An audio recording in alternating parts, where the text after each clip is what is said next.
Have you ever sat at a bus stop or on a park bench and noticed people on the go around you? The scene was buzzing with activity, right?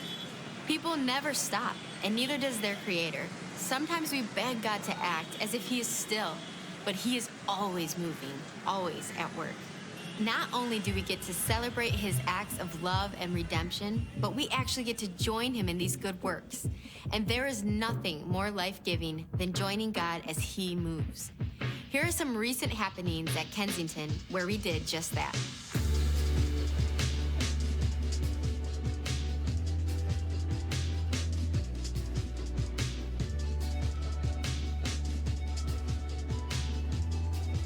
Just a few weeks ago, we gathered at Stony Creek Metro Park to celebrate over 200 people as they were baptized. Let me tell you, one of the most beautiful things you can witness in someone's life is that breathtaking moment when they break through the water surface, rising up to stand again, but this time with new life in Jesus. I feel like this is my time to recommit to God and to follow his path and to build a new family. And I'm more than happy to do that, and it's just a blessing to be here.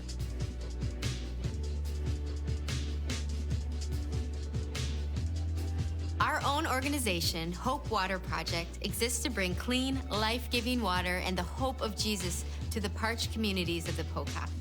In June, Hope Water Project held its annual 5K and Kids Run, but this time it was at our own Troy campus, and we saw a lot of community involvement. From the residents of Emerald Lakes Village who cheered the runners on, to the families from Hamlin Elementary that came out for the Kids Run, to the Troy Police Department who worked tirelessly to redirect traffic. These 800 walkers and runners didn't sit still. They got up and moved, and because of it, 2 wells will be dug in Kenya, which will impact thousands. It isn't just running, we're running for what? A purpose! God cares about family, about all those struggles and victories at home, and he consistently moves in hearts at our annual Rock Your Family retreat.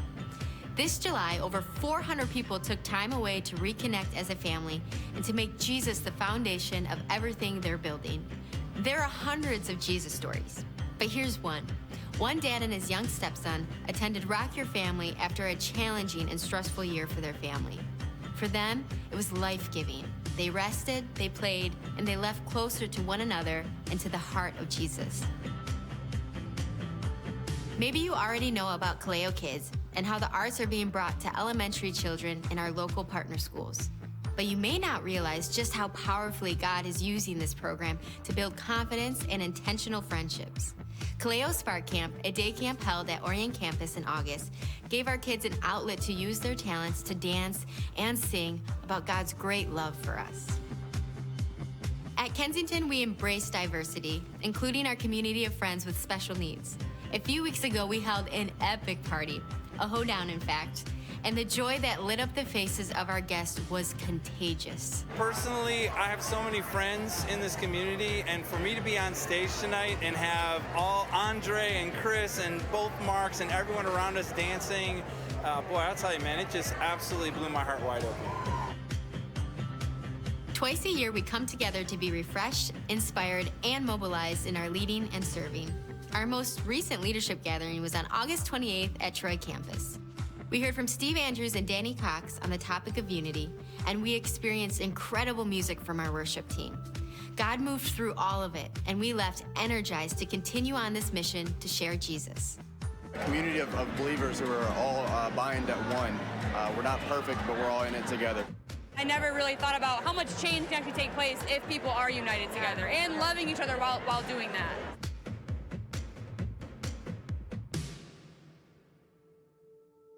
I have now had half a lifetime to watch these Jesus stories unfold. I reflect back on the beginning when we wondered if Jesus would ever do something with us at all. And he has answered that hope with an avalanche of blessing and purpose. Today we shared a handful of stories from recent months, and they represent just a fraction of the thousands of stories of life change happening all around us. And honestly, I wish I could tell you all of them. But here's what I want you to know. When we focus on the one that God's brought to us, he allows us together to reach thousands. And with Jesus, not one person is overlooked. It's humbling to be a part of this church, this community of people on mission. And I keep shaking my head in surprise that he has allowed us to join him as he resurrects lives, rebuilds communities, and redeems stories. And it's all because of people. People simply making themselves available to Jesus and taking a step of faith. And it's certainly not because we've done it all right. He delights to work through us despite our many weaknesses and fumbles. One of the verses we've always loved is Philippians 4:13. I can do all things through Christ who gives me strength. Every time I read that or say it, I realize how outrageous it really is. This is what Jesus promises? Yes, and he keeps doing it. And most often, he takes our greatest weakness as the starting point for his work in us. So as we look forward to this new season of ministry, let me ask you, what's your next step? Is it time to commit to showing up? Or if you've been doing that for a while now, maybe it's time to get connected by jumping into a group, a course, or a care initiative. Or maybe God's been nudging you to move out and bring his love to a person or a place in desperate need of hope. I speak for our whole team that our greatest longing for you is to fully experience Jesus working through you, to move with him, to join in what he's doing, to lock arms with us. And when we connect together, we become so much more than we were before. So let's open ourselves to Jesus. Let's open those deep places to him where we hold tight to our hesitations and fears. Through Jesus, we really are able. We're able to add these incredible thousands of stories of life change. And this is your invitation to join us on this mission to reach the one.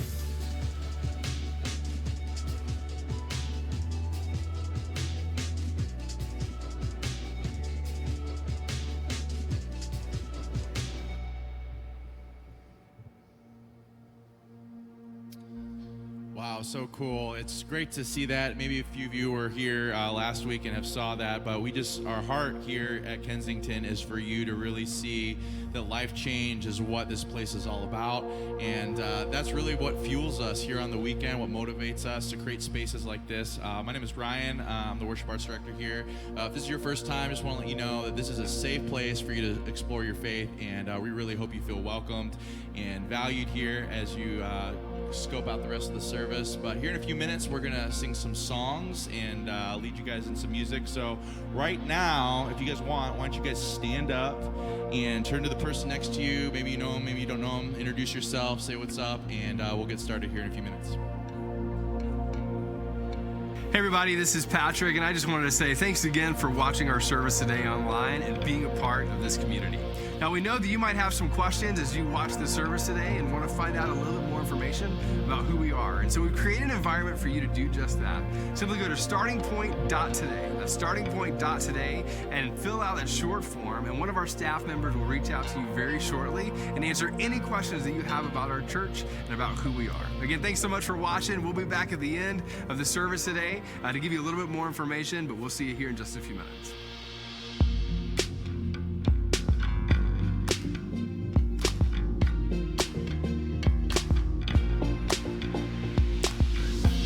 When night has fallen, when fear is calling, still you're calling me.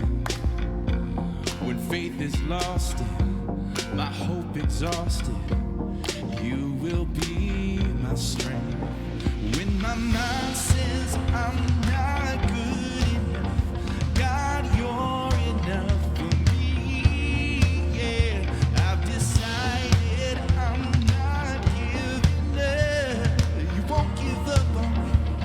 You won't give up on me. You love you so long, it won't let go. Feel it breaking out like an echo. Love is holding on, it won't let go.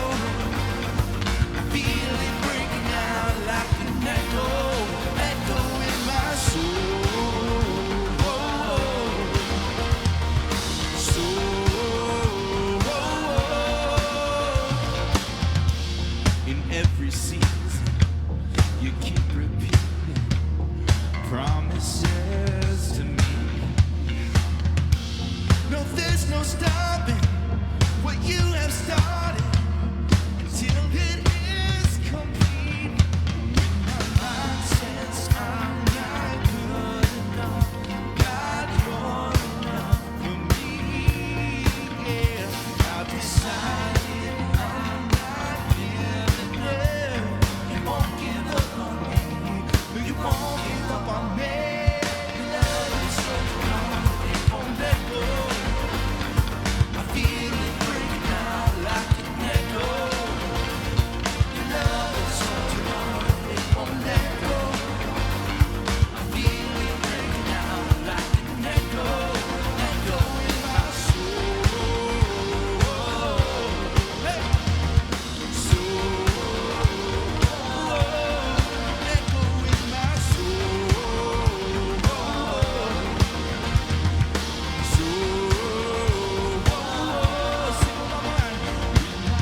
Says I'm not good enough. God, you're enough for me. Yeah, I've decided I'm not giving up. You won't give up on me. You won't give up on me. Your love is so strong, it won't let go. I feel it breaking out like an echo. Your love is so strong, it won't let go. I feel it breaking out. Hey! Your love is so strong, it won't let go. I feel it breaking out like an echo. Your love is so strong, it won't let go. I feel it breaking out like an echo, echo in my soul. Hey, soul, echo in my soul. Soul.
funny.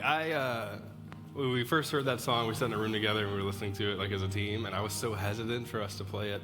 And part of the reason I was hesitant is because I grew up, and some of you probably grew up in a tradition that we may believe that God does miracles, but sometimes for us what that actually means is we think that God's going to do exactly what we want. He's going to do it the way that we want it, right? How many of you kind of wish that at some point? Anybody? Yeah, like you were actually God. That's what we said this before. Like, in that way of thinking, we become kind of God and we manipulate God. And what I love about that song is almost like the faith component that says, I'm going to look beyond what my current circumstances are. And I'm going to look beyond what everything kind of feels at this moment. And not just look to a miracle-working God who's going to do everything that I want, but look to a miracle-working God who already did the miracle for us. And the miracle that he did for us was sending Jesus to come and die on the cross and do for us what we can never do on our own. And the beauty of that is that, and some of you may know this, but the song was written about a story in the Bible where Jesus goes, and there was a guy who essentially had died, and all of his family is pretty angry with Jesus that he didn't show up and heal him before he died. Some of you know the story.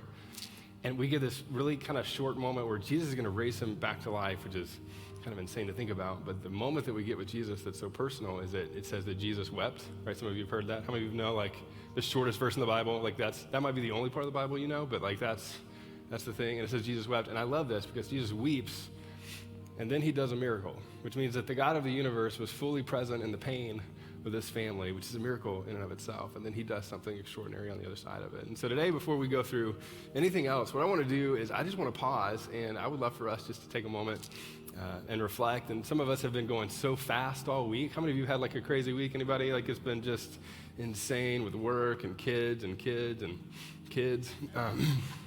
Been doing that, yeah?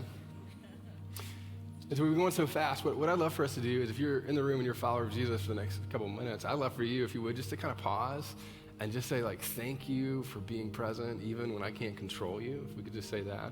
And then for those of you in the room who are not a follower of Jesus, this may be odd to you, and I totally get it, but I think the value in this for you is that you've probably been going so fast too, that maybe for you, even if you're like praying to like a ceiling fan, kind of like you do at night, what I'd love for you to do just for a minute as we kind of do this together is maybe you like close your eyes, bow your heads, and for the first time in a long time, just say a prayer. And maybe your prayer simply, since you're already in church, is like, God, if you're up there, whatever it means for me today, like, show me that you're there, right? And so what I'd love for us to do is I'd love for us, if you would, just to kind of bow your heads, close your eyes just for a minute. We're going to take just a moment of just kind of like silent reflection, just pausing, and then I'll pray for us, and we'll go from there.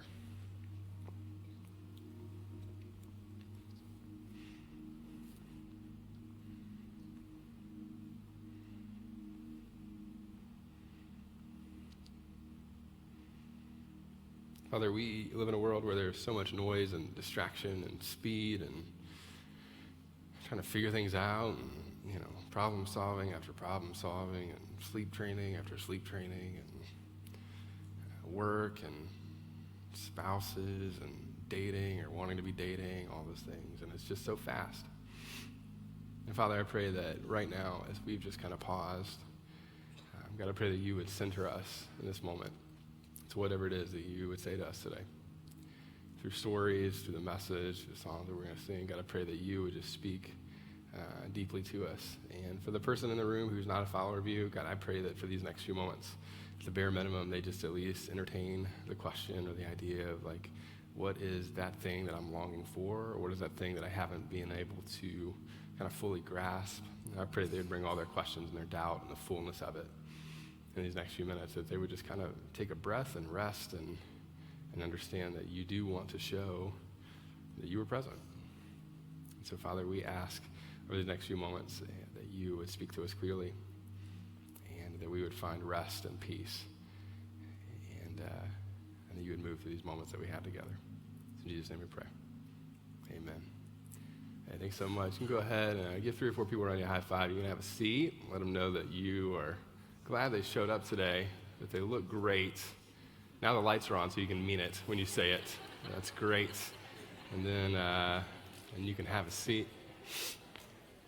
Hey, I should have introduced myself. Sorry. For those of you who don't know, my name is Patrick. I'm the lead pastor here, and we're so glad you decided to join us today.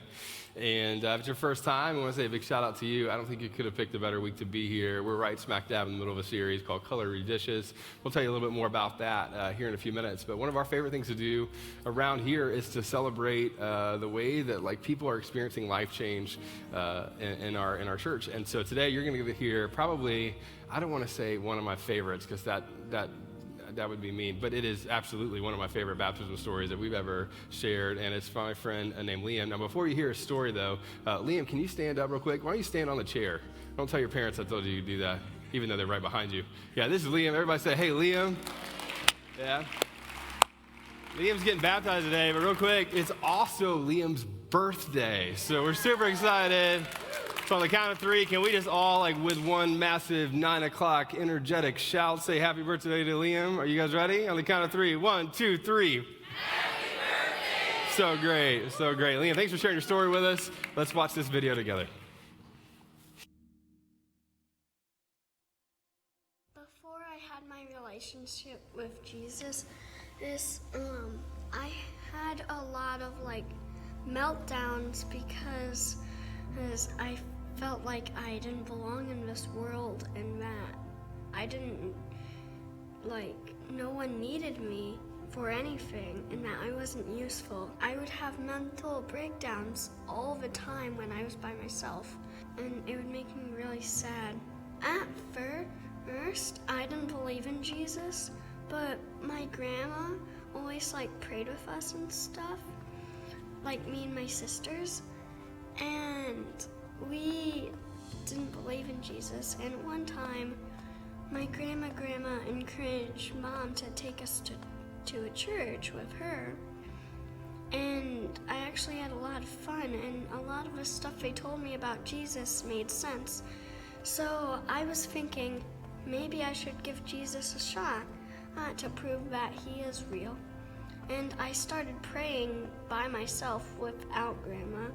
So I was at my dad's house and we were having this conversation, and I asked him if I could get baptized, and I told him my reasons. And my reasons were I'm already really close to Jesus, and I've had a lot of sins. I've done a lot of sins and I want them to be forgiven. 2 is that I actually know what it is. And 3 is that I just wanted people to know my relationship with Jesus. Before I had a relationship with Jesus, my life was just sad. I felt depressed and I was really feeling alone. The difference that I can see now and then is that I'm happy. I believe in Jesus and that I'm happy to believe in Jesus, and that a lot of good things have changed. There's a lot of people I would like to thank. So I would like to thank my dad, my grandma, my sisters, my mom, my best friend Larry, my Ron and Lala, and the people who came to celebrate my birthday with me, and the people who made all this happen.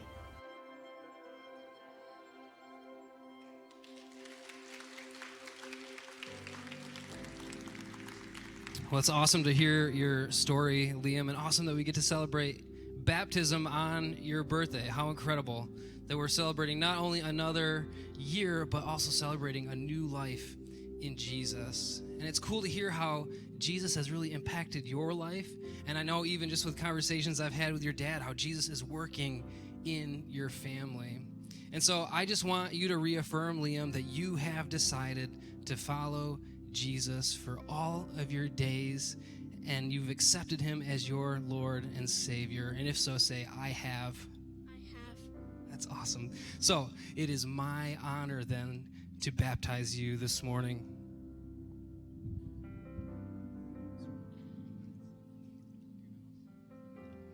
All right, so Liam, I baptize you in the name of the Father, the Son,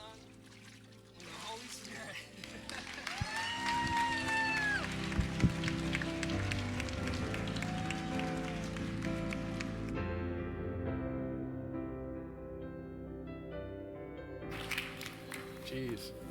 I don't know that I've ever been as articulate as Liam was, right? That was pretty amazing. Can we give it up for Liam one more time? Say happy birthday. So great, man. Love it. Love it.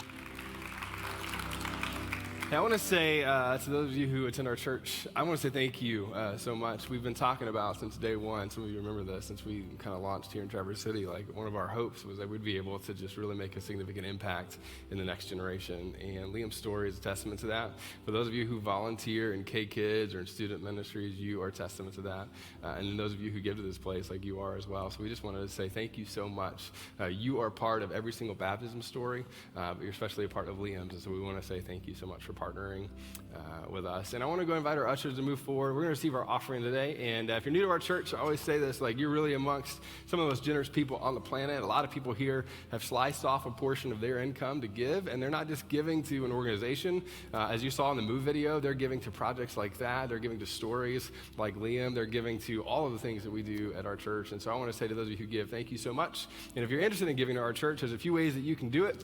You can always text the word Kensington to the number 77977. You can follow the prompts there and kind of walk through that. You can give in less than 10 seconds on the Kensington app, or you can always give at kensingtonchurch.org/giving. Those are the best ways that you can give, or you can always give on Sundays as the basket goes. But we just wanted to say thank you so much for partnering with us to see life change happen in the lives of so many people here in Traverse City and then globally as well through all of our global partnerships. So thank you for doing that. And I got a couple other announcements for you before we jump into the message today. One announcement is this, that we have our date night coming up. How many of you ever been to one of our date nights before? A lot of you have been to that. Yeah, it's so great. Yeah, they're so much fun. You're going to want to come to this one. It's going to be on November 2nd, and we would love for you to join us for this. It's going to be an incredible night, incredible content, and then we also have a lot of fun together. So we want to make sure that you have this on your radar, and we'd love for you to go ahead and sign up. I believe the registration's already open, so you can go to kensingtonchurch.org, and you can get all the information there, or you can sign up at the hub as well. But we would love for you to join us for date night. The other thing I want to let you know about is Render is this week. I believe it's on Wednesday night, right? Bryce is gone. Bryce always knows, and I never know. Wednesday night at what time? Cayman, you know, 7. So you should come to Render at 7 o'clock this week. It's going to be across the hall. If you're new to our church, I always say, like, this is a great environment for you to come to. On a Sunday, you're kind of, fast-paced. You're in and out. You're getting kids. You're kind of out the door. This is a great place to just kind of pause, get to know people, and learn more about our church. So we sing some songs together. We do a message, and then we always take communion together as well. So we would love for you to join us for Render, again, this Wednesday at 7 p.m. And then the last thing is we have a women's garden party coming up September 16th at 7 p.m. I'm supposed to tell you it's not your grandmother's gardens party, so I don't know what that means exactly, but it sounds like y'all gonna have fun. So anyway, it's gonna be great, and so we'd love for you to come. It's September 16th. I think we have, last check, almost 100 women already signed up for it. So you're gonna wanna be a part of this. It's right here at the church, and I would say this, fellas, don't come, but for all the ladies in the room, we would love for all of you to be a part of this. It's gonna be a great opportunity for you to have some fun, get to know people, and it's a great option to do that. Now, the last thing I'm gonna tell you about is actually kind of personal for me, and if you've been around Traverse City, you may know the person I'm gonna talk about. But my good friend, John Pomeroy. Does anybody know John Pomeroy around here? John Pomeroy, yeah, you know John, yeah. Johnny is one of the most talented people I've ever met, and I guess about a year ago is when we first started talking about it, but he has been a part of launching a church plant down in Metro Detroit area, Mount Clemens, and so for us, we love church planting. We get excited about that, especially when it's friends like John Pomeroy, and so here's what I need you to do. I know you're highly caffeinated since you're the 9 o'clock crowd, and if you're new to our church, we don't do this every week, but you're going to jump in with us. I just feel it. All right, so here's what I need you to do. I need you to stand up. So everybody stand up real quick. I know it's kind of odd. Stand up, and then we've got a camera. I should have told the video team we were going to do this. That would have been helpful. Let's do Jim's camera. Can we do Jim's camera? So right back here, there's a big red light. Everybody turn and just kind of wave. There's a bunch of people watching online anyway. They're excited that you're here, and they're excited that they're in their PJs. But go ahead and look that. Now, here's what we're going to do. On the count of 3, with all that you got, I just want you to say, "Go Johnny." Can we do that? Is that cool? Maybe we should say, "Go Johnny and team." Let's do that. Johnny and team, because it's not just about him, even though boy can sing. Anyway, all right, you ready? On the count of 3, we're going to say, "Go Johnny." Ready? 1, 2, 3. Okay, now that was a good first try. Now, This time, I want you to do it like you had Red Bull. Even though you've never had Red Bull, but like as loud as you possibly can, arms in the air, shouting like crazy. Some of you are good dancers, some of you are not. If you're not a good dancer, I especially want you to dance on the count of 3, and then we're gonna cheer at the end of it. You ready? On the count of 3. 1, 2, 3. Come on, let's see it. Let's go. Come on, yeah, let's go. Here we go. Fantastic. All right, you guys can have a seat. Great job. We're going to send that to all of his team a little bit later. And if you get a chance, find him on Facebook. It's New Anthem Church. New Anthem Church is what's launching down there. Give him a shout out. Now, last thing I'll tell you, and then we're going to jump into the talk, is today we are in the middle of a series, as I said earlier, called Color of Your Dishes. If you're not sure what that means, we'll get you all caught up here in just a couple of minutes. But this talk, or this series, is about community, and we're going to be talking a little bit about that today. And the other thing I want to let you know about if you're new to our church is we kind of break up our sermons in like almost like a Netflix TV show where there's different episodes along the way. So again, you're right in the middle. We'll get you caught up, and we'll get you kind of in the loop on what's going on. But to get us thinking about it, let's watch this video together.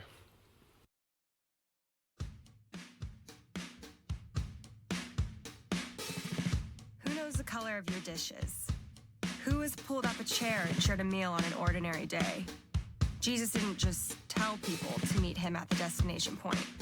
Instead, he walked with them, broke bread with them, and shared life with them. So, whether you are in a position to give or receive guidance, let's put away the dinner party china and share what's real, ordinary, and authentic in our lives, even if it is chipped and mismatched.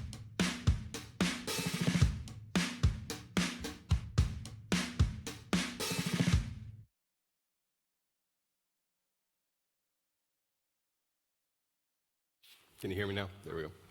So I'm going to do something that we almost never do at our church. And if you've been around here, you know that. And if it's your first time, you're getting all kind of special treatment on your first experience with us. So we're glad that you are. And we'll see if you're glad at the end. Hopefully that you are. But for the next few minutes, I'm going to do something that we haven't done, or I haven't done probably in the last 2.5 years. But I actually had a talk done. I had all the pretty slides. If you're new to our church, I like to use slides, and I had all this stuff kind of going on. And then during our run through today, I decided to throw all of that away and to do a different talk. And the reason that I decided to do that isn't because it's kind of last minute or random. I'm very passionate about the topic that we're talking about today, but what was tension point for me in it wasn't the content, but it was that I just feel like, for me at least, to talk about what we're going to be talking about today and to actually get you to take a next step is probably going to be kind of difficult. And I was looking at this, and I began to ask the question and run through, and I've been asking it along the way, but with this particular content, I said, what would it actually take for us to talk about something today, particularly when it comes to community, and you to take a next step? And then I took it a step further. I was like, what would it actually have taken for me to take a next step in the content that we're going to talk about today? And so here's what I'm going to say to you.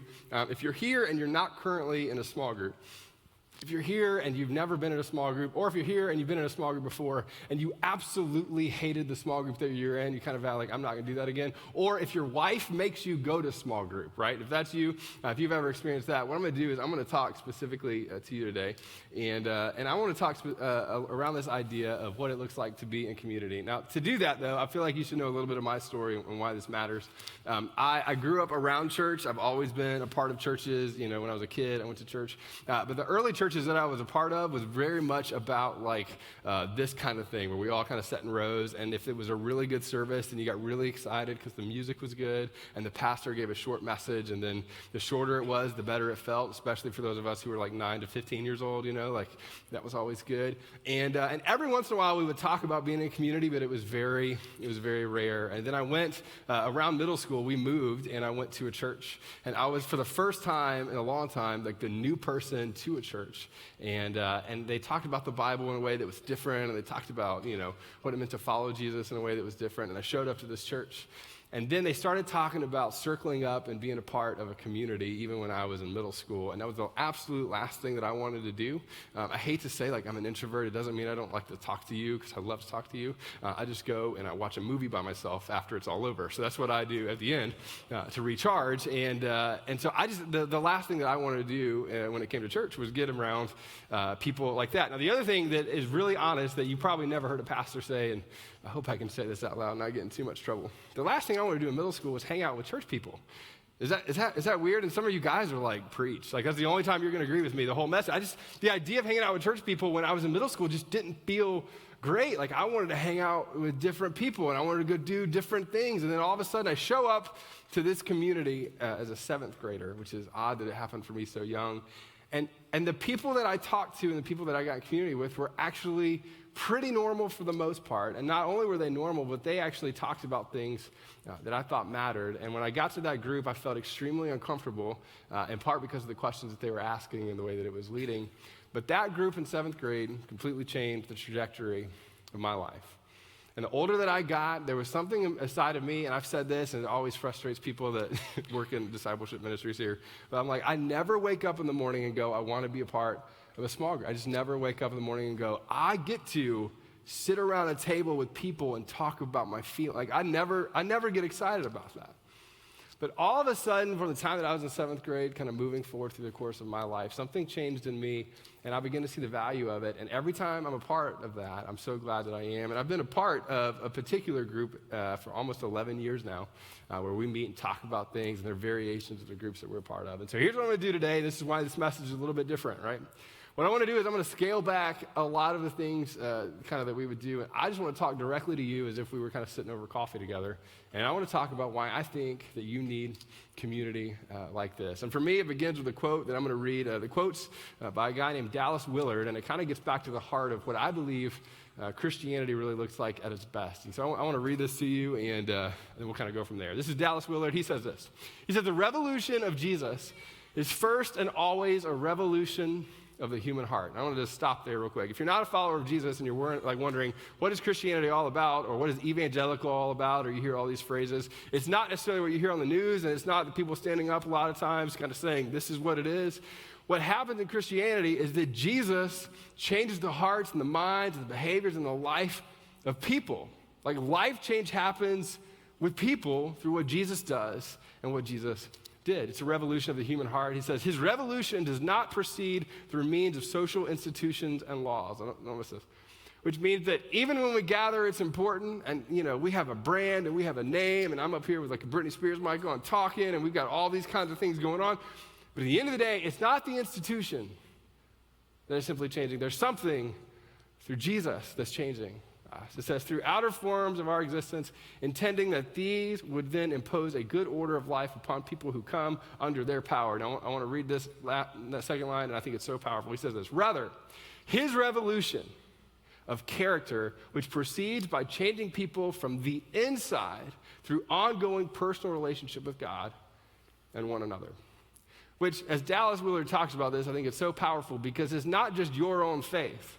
It's a community faith. It's faith that's birthed and moving and living in the hearts and the lives of a group of people who are on mission together.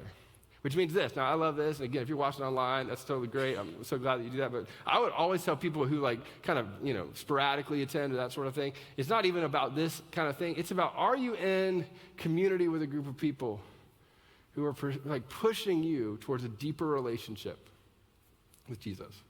The most important part of this church is not that you sit in a row, it's that you sit in a circle with others so they can call that out in you. So it goes on, he says, it is a revolution that changes people's ideas, beliefs, feelings, and habits of choice, as well as their bodily tendencies and social relations. And then he says this, I love this line, he says, it penetrates to the deepest layers of their soul. Now here's what I would tell some of you, especially those of you who walked away from faith at some point along the way. Some of you walked away from faith at some point along the way, not because of an intellectual pursuit, even though you convinced yourself that it's an intellectual pursuit. You walked away because whatever the Christianity thing that you were handed didn't penetrate deep enough to your heart and your soul. Like it didn't penetrate to the moment, like it felt like you outgrew it. It almost felt like you got smarter than, or your life experience transcended that, like whatever that was. Now, here's what I would say to you. I love asking this question to people who have walked away from faith. And the question that I love to ask of people is are you walking away simply because of an intellectual thing? And, you could have that conversation all day long, and we could have so much fun with it. And some people do, but most people that I talk to, they walk away because of almost like a people thing. Some of you walked away from the church. You didn't walk away from Jesus. You like Jesus. Like, I love when you talk about what Jesus taught and the way that he lived, and even getting down to, was Jesus like the Son of God? I have people all the time that like, I agree with that, but it's distant because of the relational component. And what I would say to you, especially if you're here today and you kind of walked away, or you would say that you walked away, or you're at least curious about, my thing with you is, I don't think you should process that alone. I think you need to process that with people who are around you so that you can come alongside them and go, what am I actually walking away from? Because if you walked away from church, I get it. If you walked away from church people, I get it. If you walked away because you were hurt, I totally get it. But my question to you is, did you walk away from faith in Jesus, or have you just distanced yourself from it because you're not processing it in actual community that's helping you grow deeper? Those external social arrangements may be useful to this end, but they're not the end, nor are they the fundamental part of the means. And so what I want to do is I'm going to read to you a passage of Scripture where Jesus says some words that, especially in this day and time, are very like controversial, and I love it. It's in John chapter 15. It's written as an account of Jesus communicating some very heavy truth. And what he says is so powerful, and it connects us back to this community. Here's what he says. John chapter 15, verse 5, it says, I am the vine, and you are the branches, which again, we don't use a lot of like tree metaphors in Traverse City, but I think you get it. Like he's the vine, and you are growing from him. And he says, if you remain in me and I in you, you will bear much fruit, which means that your life will look different. There will be parts of your life that feel almost unexplainable, but it's moving out of you in a positive way. Apart from me, you can do nothing. But if you do not remain in me, you're like a branch that is thrown away and withers. Such branches are picked up, thrown in the fire, and burned. And this is so hard to say, and it was hard for people to hear even at that point. But if you find yourself disconnected from the depth of the way that Jesus interacts with humanity, you find parts of your life shriveling as he talks about and falling away. He says, but if you remain in me and my words remain in you, ask whatever you wish and it will be done for you. Not necessarily a Tesla. I don't think that's what he meant. But he's saying, ask me to be involved and that will come. This is to my Father's glory that you bear much fruit, showing yourselves to be my disciples. And disciples, as we talked about last week, was this powerful word that says like learner, people who follow closely to the rabbi. And then he goes on, he says this, as the Father has loved me, so have I loved you. Now remain in my love. And then he says this, if you keep my commands, you will remain in my love, just as I have kept my Father's commands and remain in his love. And then the next kind of phrase in this is awkward and kind of weird and difficult, but I love it. He says, I have told you this so that my joy may be in you and that your joy may be made complete. One of the chief ends of like following Jesus, which is always kind of awkward to say, is this almost blissful joy that comes from following him. And that's very different than happiness, right? Like, and you know this, like joy is very different than like, I got what I want and I'm happy. I've got a 3-year-old the other day, and we were in Target, which is not where you want to take a 3-year-old boy, because everything is a toy, right? And we were walking through, because I've told you this before, when there's long lines at Target, you know that you can check out at the food area. That may be the only thing you take away from today, but it's shorter. And so I'm trying to make a beeline across to do that, but it was kind of awkward because we were going through the women's section to do it, and because the lines were all the way out. And he thinks everything is a toy, so he grabs a piece of women's clothing that you don't want your 3-year-old walking around with, and he's waving it around in the section. And then we find, so you're like, oh my gosh, that's your family. It is my family. And we finally get there, and I look at him like, no, you can't have that, right? You can't have that. You get this. He's like, no, like, no. And then there's like a meltdown. And all of that begins to happen. I'm like, oh, no, you can't have that, but you can have this. Now, some of you know this. As a dad, I know what he really wants is not that women's piece of clothing. What he really wants is something else. And so I find this milk thing. Anybody know who Paw Patrol is in the room? You know Paw Patrol? Yeah, Chase is on the case. And we find this milk thing with Chase on it, and I got super excited. I was like, let me have that. And here is this. And all of a sudden, what he really wanted is given his like joy. Now, here's what I love about this. What you really want is oftentimes not what you kind of think that you want. And the power in what Jesus is saying is like, you can find joy, and the deeply rooted joy that's found in Jesus is not all the things that you want, but it's finding yourself trusting and following him, and that he knows what's best, which is why you meet people all the time.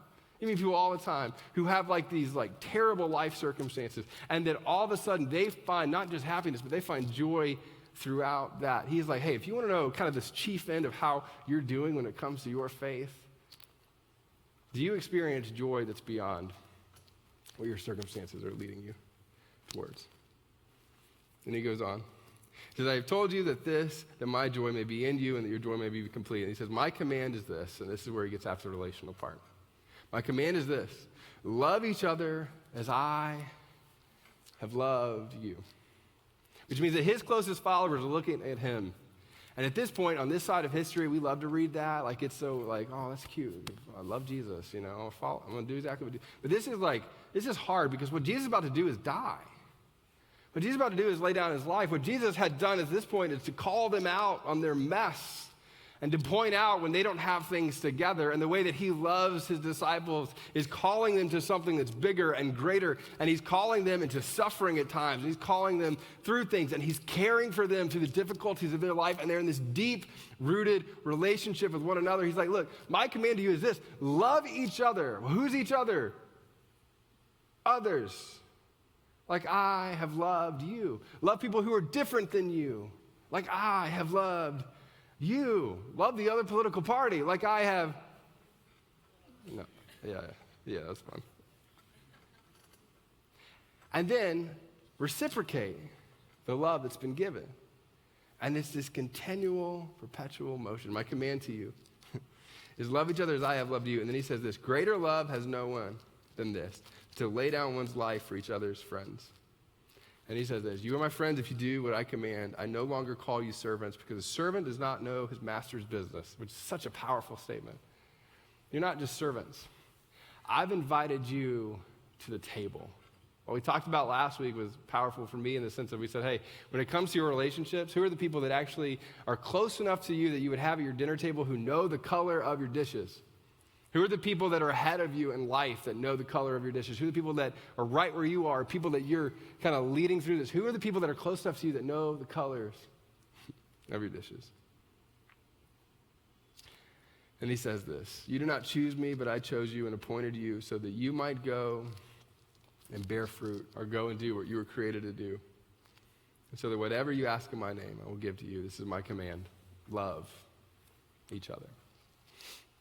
Now, I think the reason that these words are so powerful, and this is where we're going to spend the rest of our time, is that when it comes to being a follower of Jesus, it's not just like this weird Christian groups thing.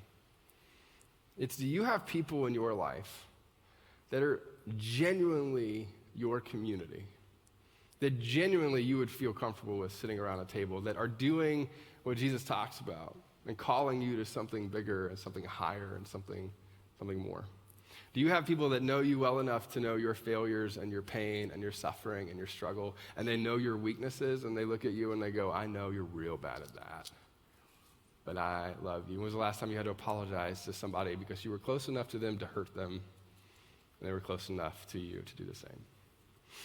And so what I wanted to do with the rest of our time, this is where we're going to kind of land, is I want to talk about what this actually looks like, because it's really pretty to talk about in church and we can brand it all day long. But my ultimate goal for you, and I'll tell you right off the bat, my ultimate goal for you is that when you leave here, if you don't currently have that, that you take a step towards that today. And so this is what I really felt passionate about changing, and this is what I wanted to spend some time leaning in on.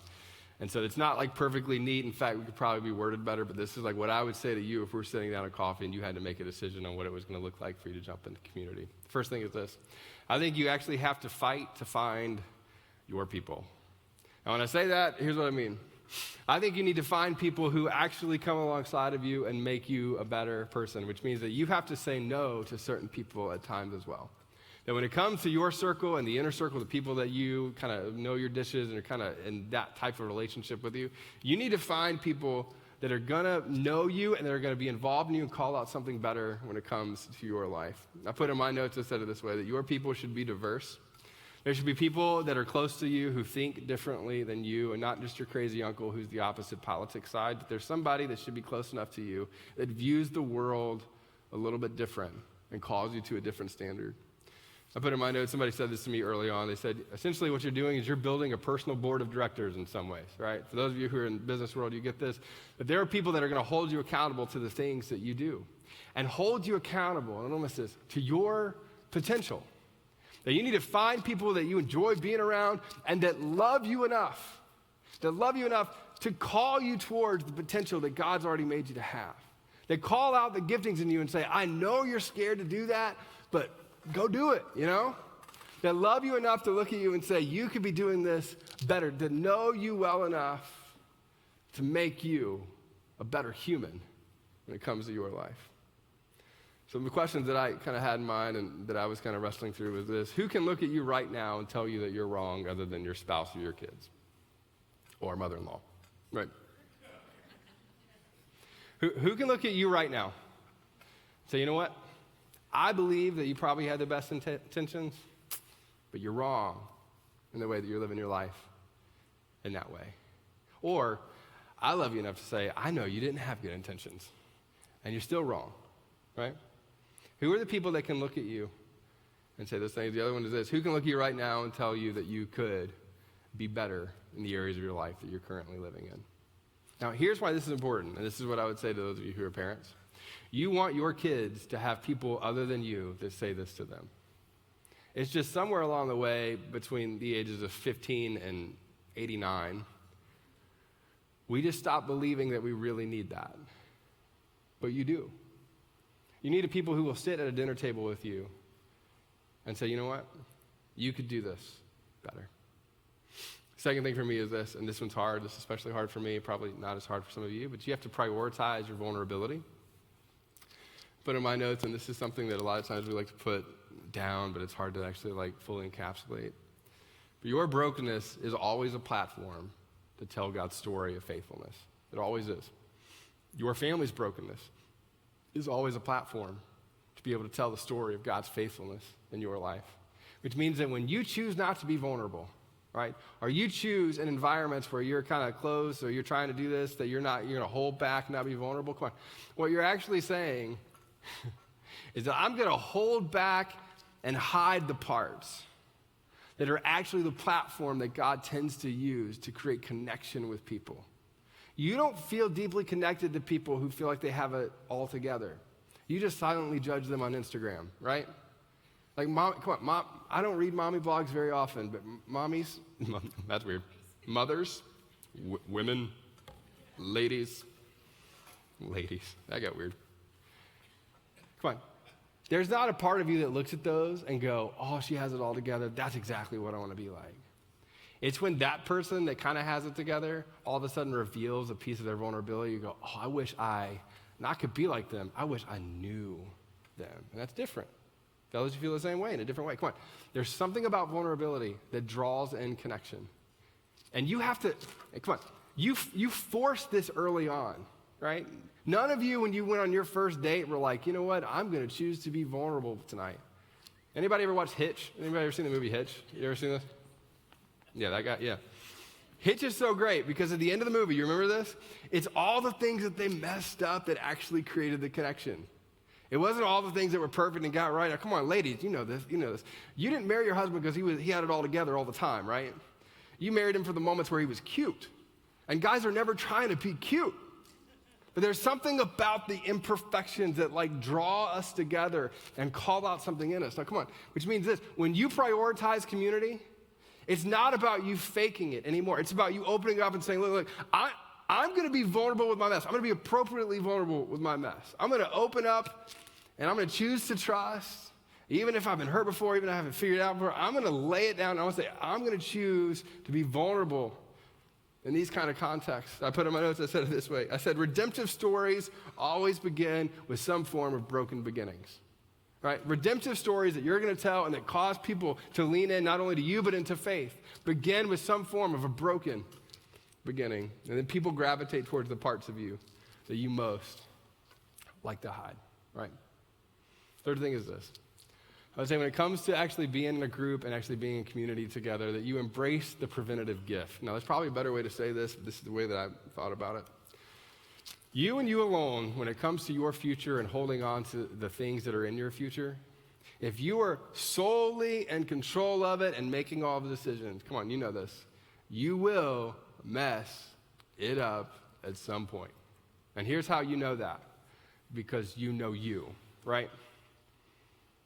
The greatest way, I want to say this exactly right, the greatest way to ensure that your future is protected is to surround yourself with people of wisdom today, right?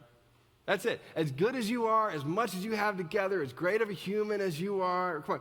The greatest way for you to ensure that your future is protected is to invite the wisdom of other people around you and people that can be there for you in deep relationship and know all your mess already. The best way for you to be the kind of father that you need to be is to go, I'm going to invite the collective wisdom of other people around me and work to continually submit my life to God through that. For those of you who are leaders in the room, come on, those of you who are leaders, the best way for you to protect your leadership is to be able to have people that can come alongside of you who you trust enough so that they can see the real you and that you're vulnerable with. Oh, come on. And the way that you prevent the future failings and the things that could come and the temptations that you have and that everybody has is to go, you know what, I'm going to invite the collective wisdom of other people around me in my heart and my life. Now, the other part is this, and come on, this is really hard to say out loud, but you know this, and if you think this, you were thinking this as I was talking about it anyway. Some of you are extremely talented. You're extremely talented. You're so talented, everybody else is jealous of how talented you are. We know you're talented, right? And you know it. And when it comes to like, if there were like a board of like you being good and getting all the things right and checking off all the boxes, you're an A+ student. You're just good at it, you know? Like you sat in the front row, your teacher's pet, you know, whatever that, you're just good. But you will not always be as good as you are right now in every single area. And if there's a part of you, don't miss this, that assumes, even if it's quiet and even if it's in the back of your mind and if it's just kind of floating back there, that leads you to believe that your talent or your gifting or your past history of being good enough will always lead you into that same sort of outcome. There's a word for that. It's called pride. You knew that already. And people who have pride always fall. It is true. So look at me for a second. I want to tell you this, right? Even if you think that right now, and even if in your, like the depths of your heart, when you're quiet, and you're silent, you're alone in whatever space you're alone in, I want you to look at me for a second. Choose to practice humility before you have humility. You can do that. You can choose to live as if you are a humble person, even if you're not a humble person. And here's why you should do that. Because one day you will be humbled. I don't know when, I don't know what it is, I don't know what it looks like, but come on, you know this. Statistically, you can figure this out. One day you will be humbled. And the best way that you can protect yourself from whatever is waiting on you in the future is to embrace the preventative nature of having the wisdom of other people speaking into your life and calling it out. You can live as somebody who has humility right now. I would say you should do that passionately. All right, number 4 is this, right? You have to do the hard work of your heart, right, in particular. The other part of this that nobody ever likes to talk about, especially those of us who are men in the room, is going, there are parts of your heart that you have figured out how to lock up and make, you know, kind of together, and it's, you know, you just don't go there with people. Some of you are really, really funny, and the reason that you're funny is that you keep people at a distance. You're just good at creating distance, and you're not good at actually looking inward to your heart. Some of you, you can fake it all day long, but when you are alone and you are quiet, come on, you still have to deal with the parts of your life that are broken. And so for you, doing the hard work of your heart, it involves the vulnerability, it involves this like embracing this preventative gift. But for those of you in the room who've like never actually done this work, you have to figure out what is the brokenness in me that I both have to like dig up and get out there in the open and work through. Now, again, I don't understand women. I know I don't understand women. I'm not trying to understand. Well, I am trying. I have 2 in our house. We're trying real hard to do that with Eleanor in particular. I'm like, she's cute. Anyway. But for those of us who are guys, let me just say this to you just for a second. You ready? And I know this isn't like some big emotional thing, but I'm looking at you for a second saying this. Ready? It is so easy and natural for us to keep those things locked and whatever and create at a distance, and you're not until you need it, and you're just not going to go there. But there will be a day, now just for a second, that the people who are closest to you will wish that you figured out whatever that thing is. There will be a day where your son looks at you and wishes that you chose to do the hard work of your heart. There will be a day that your spouse is going to tell stories about you because you're going to die sooner than she does. We all get that, right? But there will be a day, now look at me, there will be a day where she tells stories about who you were. And there will be people who, like, she tells the good stories too. But if she has sisters, she's going to tell the real story to her sisters, right? The question for you is she going to tell the kinds of stories about your character and your life, right, that you want her to tell? Are your kids going to tell the kind of stories one day about you that you want them to tell? You ready? Come on.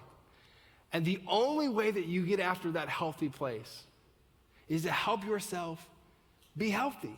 And you get this in every other area. You ready? If you were sick, right, you can ignore it. You can pretend it's not there. You can whatever. But if you were actually sick, you want a doctor to unearth that thing and get that thing out of you, right? When it comes to your emotional and your thought life and your character, it's the exact same thing. Those things will come out. Those things will happen. It will break. But come on. You get to choose. You get to choose right now. Are you going to be the kind of person who fast forwards into the future and go, I'm so glad that I did the awkward work of saying that my 7th grade teacher didn't think I was smart, whatever that is. That's one of mine. Anyway, are you going to do the hard work of saying, I am insecure in this area? And you don't have to tell everybody, but you need to tell somebody. Or are you going to do the hard work of saying, you know what? I find myself slightly, subtly gravitating towards certain things that if it moves further in that direction, could wreck my life, right?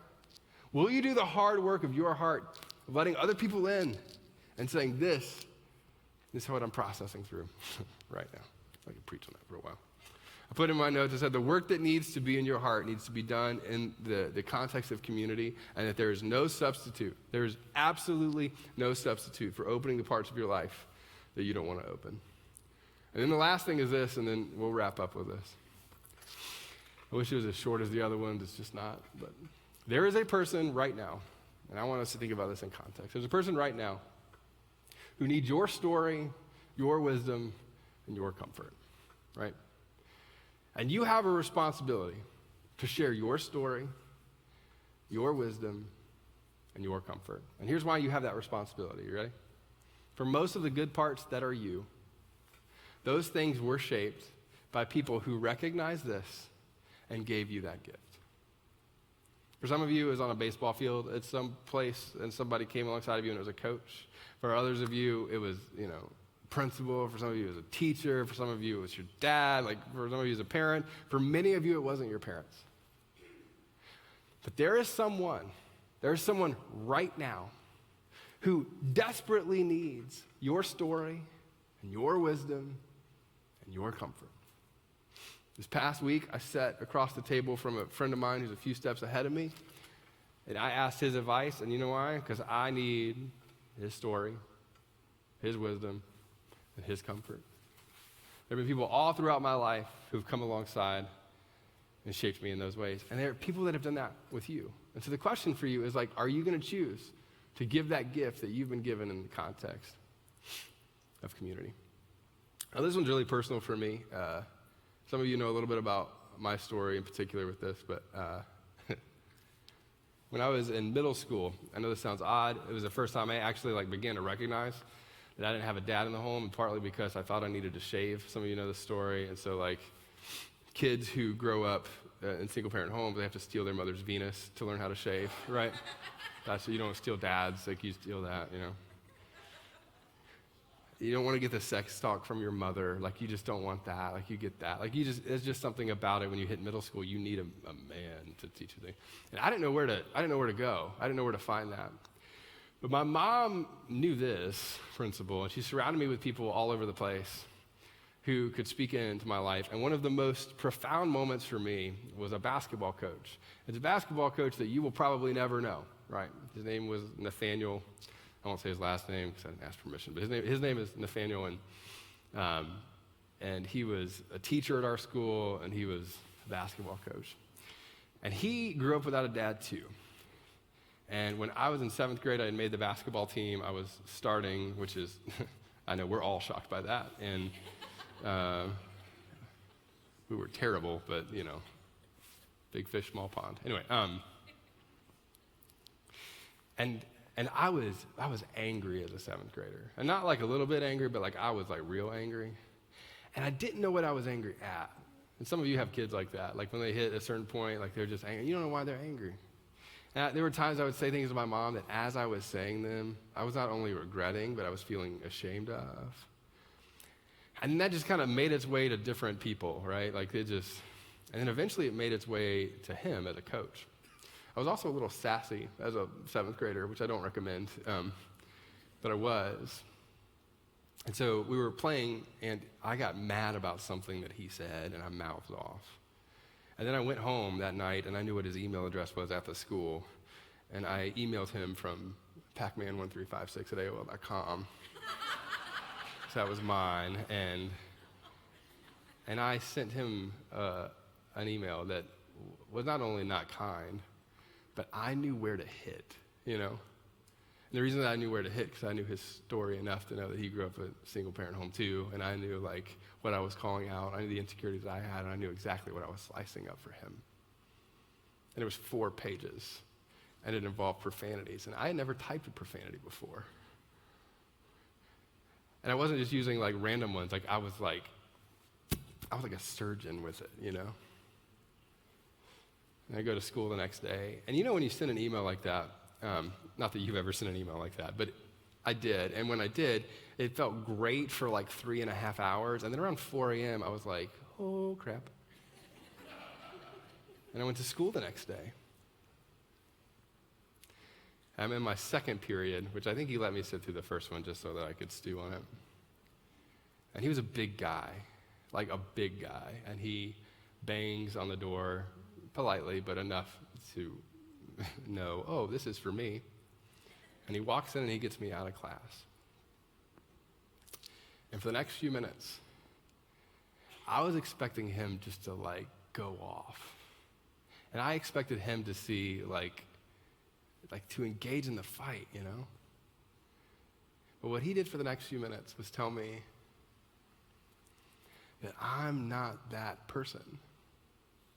And that he spoke to like the potential of who I could be. And then for the next few minutes, he said, I know what it's like because I've been there before, and I know the way out. And then on the other side, he told me these stories of like, hey, you're going to figure this out, but you can't do that anymore. And I sat there and I was like, oh gosh. And I don't cry often. I really don't. Like I watch like the dog commercials. I'm like, that's cute, but we're good. You know, like I just don't feel it, you know, like, I mean, I love dogs. Cats is different, but dog, anyway. Now, the moment that changed me in that scenario was that he's walking away, and it feels like this like Goodwill Hunting-ish moment, especially the way I retell it, and it didn't feel like it in the moment, but he's walking away, and I yelled, I was like, wait, do I still have a spot on the team? Because that was a little bit unclear, you know? And he turns around to me and he says, you can play on my team anytime. And he extended grace that I didn't deserve. He should have kicked me off the team. He should have done a lot of things. And my story is affected by people like Nathaniel, who came alongside of me over and over and over again. We were living in Ohio a few years ago. All of my roommates for college were living within like a 3-mile radius of each other. And I'll tell you when I experienced this like so deeply as an adult, as we sat around the table together and we opened up the Bible and we talked. And we talked about the Bible, but with like the depths of our own life and struggles and insecurity and angst. Because I had found my people. And through that, as hard as it was for me, and these guys had seen me at my best and my worst, I prioritized vulnerability with them that night. And then all of a sudden, come on, those of you who are leaders in the room, you get this. Once you go first, other people kind of start doing it, and then other people started doing that as well around the table. And then we talked that night about the kinds of people that we ultimately wanted to be. And then we, from that night on, which is kind of weird, we started talking about the hard work around it and what we all kind of needed to call out on each other and get better at. We started doing some of the hard work. And then we said this, right? We said from that night on that there would be people who would need that kind of community moving forward. And we had to figure out how do we do that in our own lives.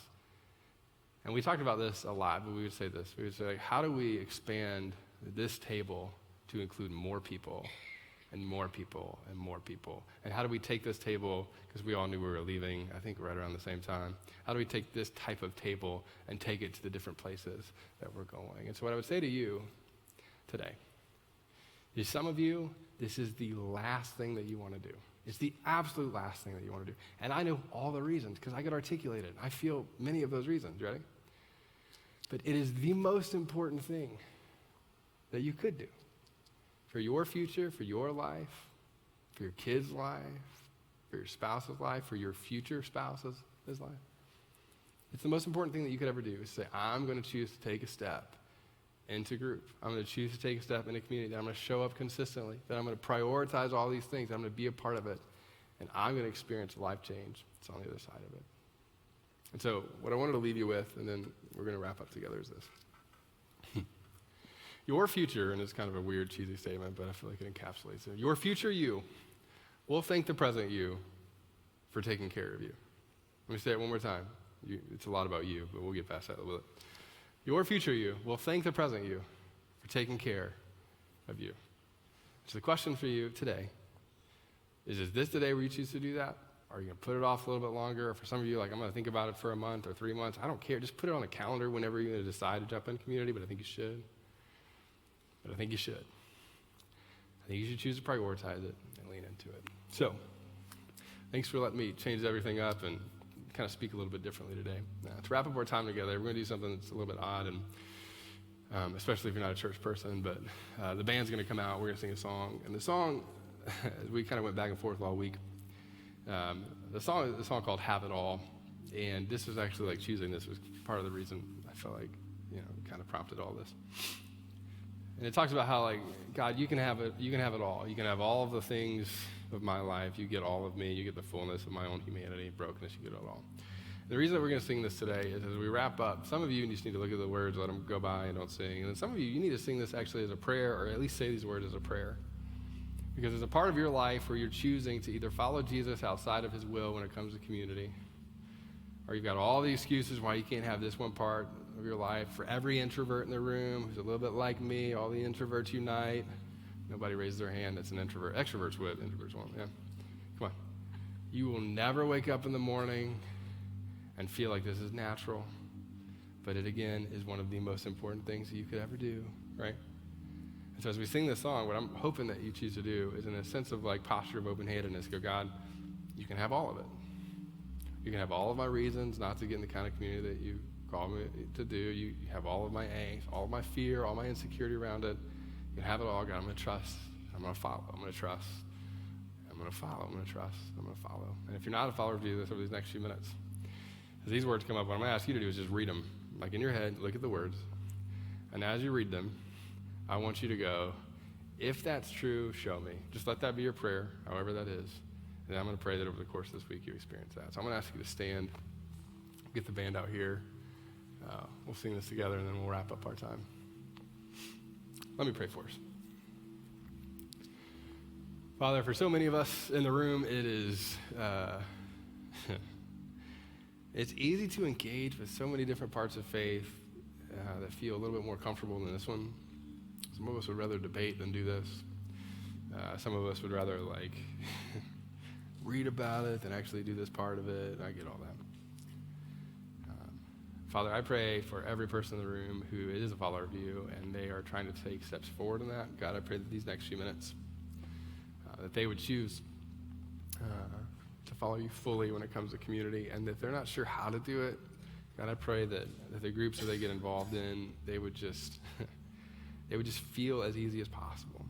I pray for every introvert in the room who this does not come naturally to at all. God, I pray that at the bare minimum they would see the preventative benefits that come with it, and that they would choose to engage. In the moments when it feels like it would be easier not to speak up, let them speak up. In the moments where they feel insecure, let them kind of blaze past that. And then surround them with people who are relentless about calling out the best in them and calling them deeper into the community.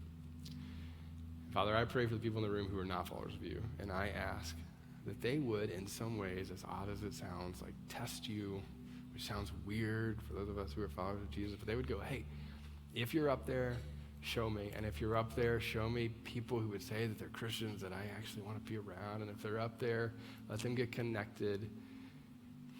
And let them get connected to the depths of their question and their doubt and their struggle. And find you in that place just as clearly as we all have as well. It's in Jesus' name we pray. Amen.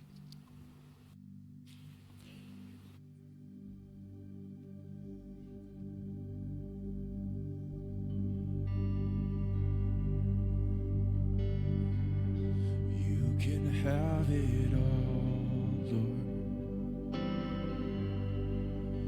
Every part of my world. Would you take this life and breathe on this heart that is now yours? Would you sing that again with us? You can have it all.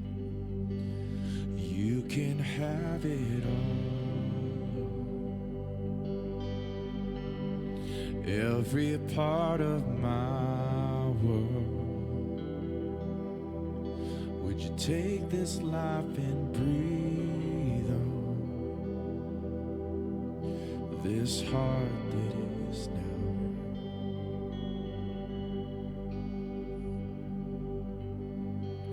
And all the joy I found,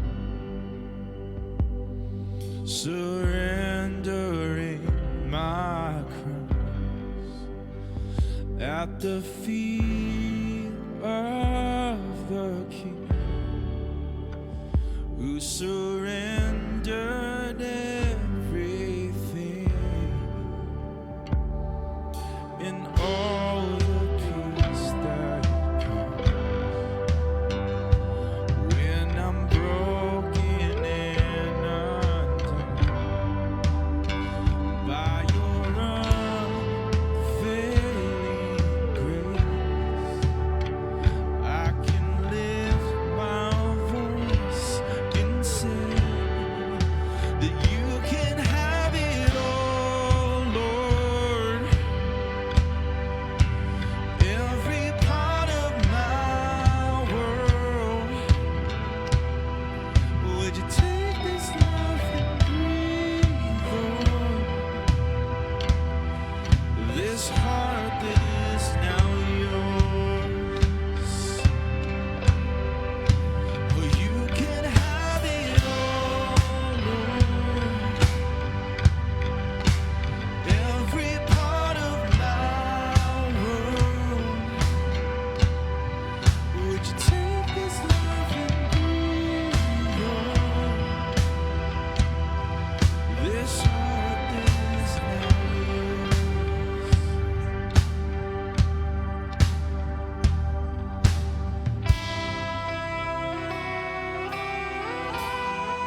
take this life and breathe on this heart that is now yours.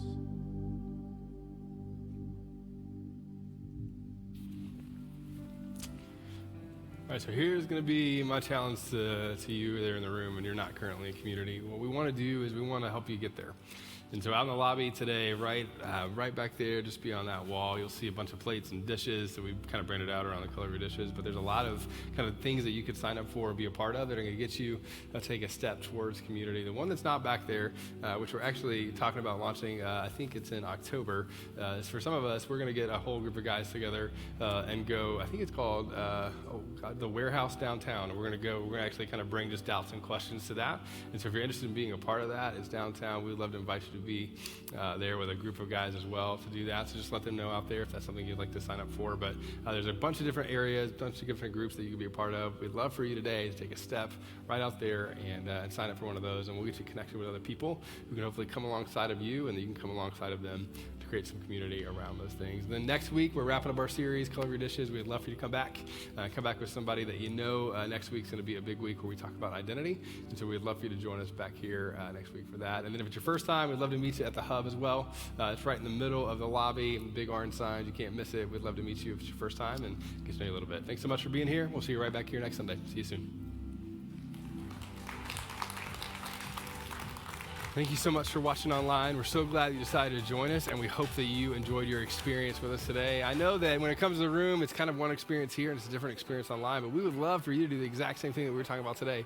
Even if you're watching this online, we think that you can invite people over and even do this with a small group of people. Maybe you invite them over to your home, or maybe you watch this at a different time during the week. We'd love for you to have a watch party and create your own group around some of this content. So if you'd like more information on how to do that, you can comment below in the Facebook section, or you can always email us here at our church. You can go to kensingtonchurch.org. Let us know that you'd like to do that, and we'll get in touch with you and let you know how you can start one of these watch parties as well. Also want to invite you, if you're not currently doing so, to follow us on social media. We're on Facebook, Instagram, and Twitter. Those are really the best places you can find out more information about our church and all the things that are going on around here as well. Again, thanks so much for watching. We'll see you right back here next week.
Have you ever sat at a bus stop or on a park bench and noticed people on the go around you? The scene was buzzing with activity, right? People never stop, and neither does their creator. Sometimes we beg God to act as if he is still, but he is always moving, always at work. Not only do we get to celebrate his acts of love and redemption, but we actually get to join him in these good works. And there is nothing more life-giving than joining God as he moves. Here are some recent happenings at Kensington where we did just that.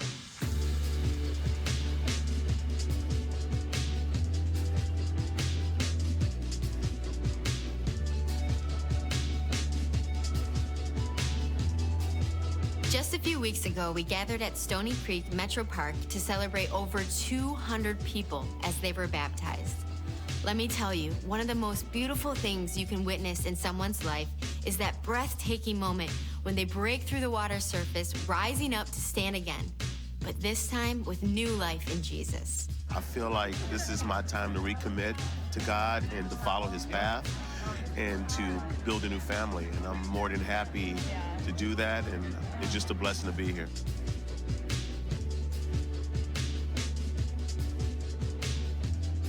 Our own organization, Hope Water Project, exists to bring clean, life-giving water and the hope of Jesus to the parched communities of the Pocock. In June, Hope Water Project held its annual 5K and Kids Run, but this time it was at our own Troy campus, and we saw a lot of community involvement. From the residents of Emerald Lakes Village who cheered the runners on, to the families from Hamlin Elementary that came out for the Kids Run, to the Troy Police Department who worked tirelessly to redirect traffic. These 800 walkers and runners didn't sit still. They got up and moved, and because of it, 2 wells will be dug in Kenya, which will impact thousands. It isn't just running, we're running for what? A purpose. God cares about family, about all those struggles and victories at home. And he consistently moves in hearts at our annual Rock Your Family retreat. This July, over 400 people took time away to reconnect as a family and to make Jesus the foundation of everything they're building. There are hundreds of Jesus stories, but here's one. One dad and his young stepson attended Rock Your Family after a challenging and stressful year for their family. For them, it was life-giving. They rested, they played, and they left closer to one another and to the heart of Jesus. Maybe you already know about Kaleo Kids and how the arts are being brought to elementary children in our local partner schools. But you may not realize just how powerfully God is using this program to build confidence and intentional friendships. Kaleo Spark Camp, a day camp held at Orion Campus in August, gave our kids an outlet to use their talents to dance and sing about God's great love for us. At Kensington, we embrace diversity, including our community of friends with special needs. A few weeks ago, we held an epic party, a hoedown in fact, and the joy that lit up the faces of our guests was contagious. Personally, I have so many friends in this community, and for me to be on stage tonight and have all Andre and Chris and both Marks and everyone around us dancing, boy, I'll tell you, man, it just absolutely blew my heart wide open. Twice a year, we come together to be refreshed, inspired, and mobilized in our leading and serving. Our most recent leadership gathering was on August 28th at Troy campus. We heard from Steve Andrews and Danny Cox on the topic of unity, and we experienced incredible music from our worship team.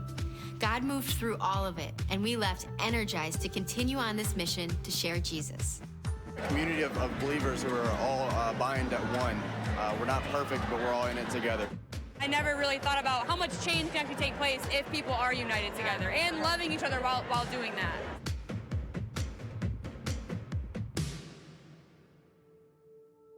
I have now had half a lifetime to watch these Jesus stories unfold. I reflect back on the beginning when we wondered if Jesus would ever do something with us at all. And he has answered that hope with an avalanche of blessing and purpose. Today we shared a handful of stories from recent months, and they represent just a fraction of the thousands of stories of life change happening all around us. And honestly, I wish I could tell you all of them. But here's what I want you to know. When we focus on the one that God's brought to us, he allows us together to reach thousands. And with Jesus, not one person is overlooked. It's humbling to be a part of this church, this community of people on mission. And I keep shaking my head in surprise that he has allowed us to join him as he resurrects lives, rebuilds communities, and redeems stories. And it's all because of people. People simply making themselves available to Jesus and taking a step of faith. And it's certainly not because we've done it all right. He delights to work through us despite our many weaknesses and fumbles. One of the verses we've always loved is Philippians 4:13. I can do all things through Christ who gives me strength. Every time I read that or say it, I realize how outrageous it really is. This is what Jesus promises? Yes, and he keeps doing it. And most often, he takes our greatest weakness as the starting point for his work in us. So as we look forward to this new season of ministry, let me ask you, what's your next step? Is it time to commit to showing up? Or if you've been doing that for a while now, maybe it's time to get connected by jumping into a group, a course, or a care initiative. Or maybe God's been nudging you to move out and bring his love to a person or a place in desperate need of hope. I speak for our whole team that our greatest longing for you is to fully experience Jesus working through you, to move with him, to join in what he's doing, to lock arms with us. And when we connect together, we become so much more than we were before. So let's open ourselves to Jesus. Let's open those deep places to him where we hold tight to our hesitations and fears. Through Jesus, we really are able. We're able to add these incredible thousands of stories of life change. And this is your invitation to join us on this mission to reach the one.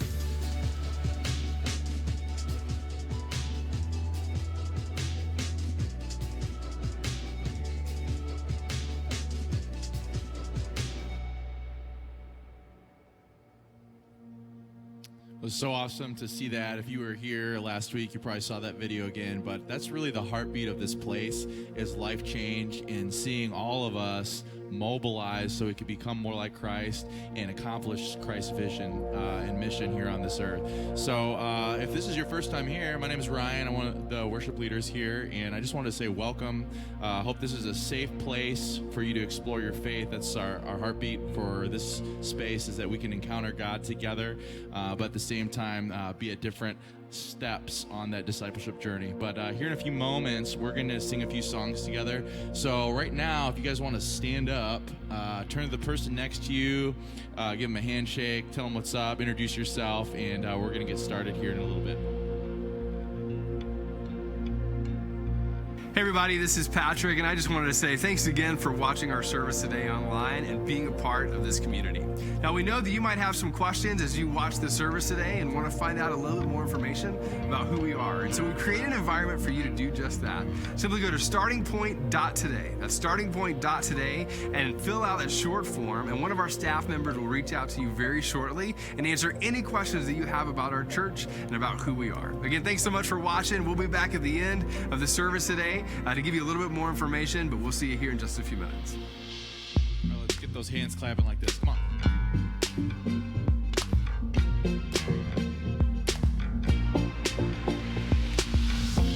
When night is falling, when fear is coming, still you're calling me. When faith is lost and my hope exhausted, you will be my strength. When my mind says I'm not good enough, God, you're enough for me. Yeah, I've decided I'm not giving up. You won't give up on me. You won't give up on me. Your love is so strong, won't let go. Feeling great now like you never. Your love is so strong, it won't let go.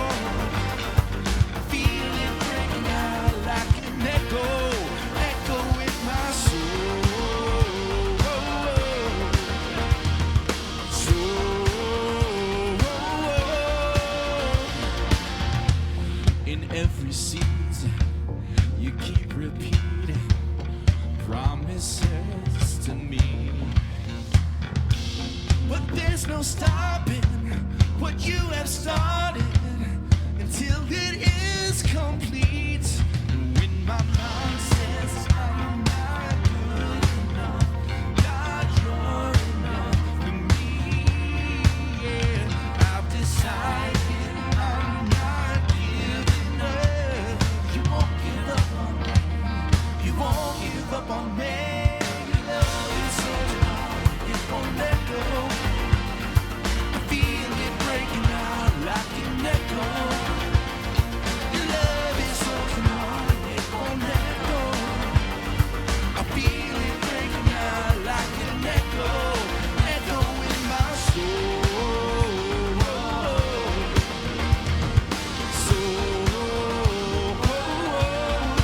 Echo in my soul.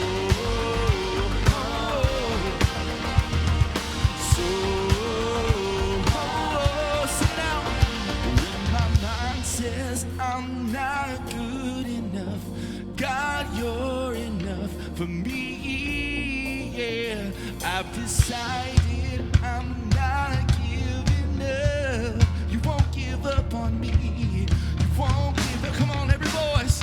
Your love is holding on. It won't let go.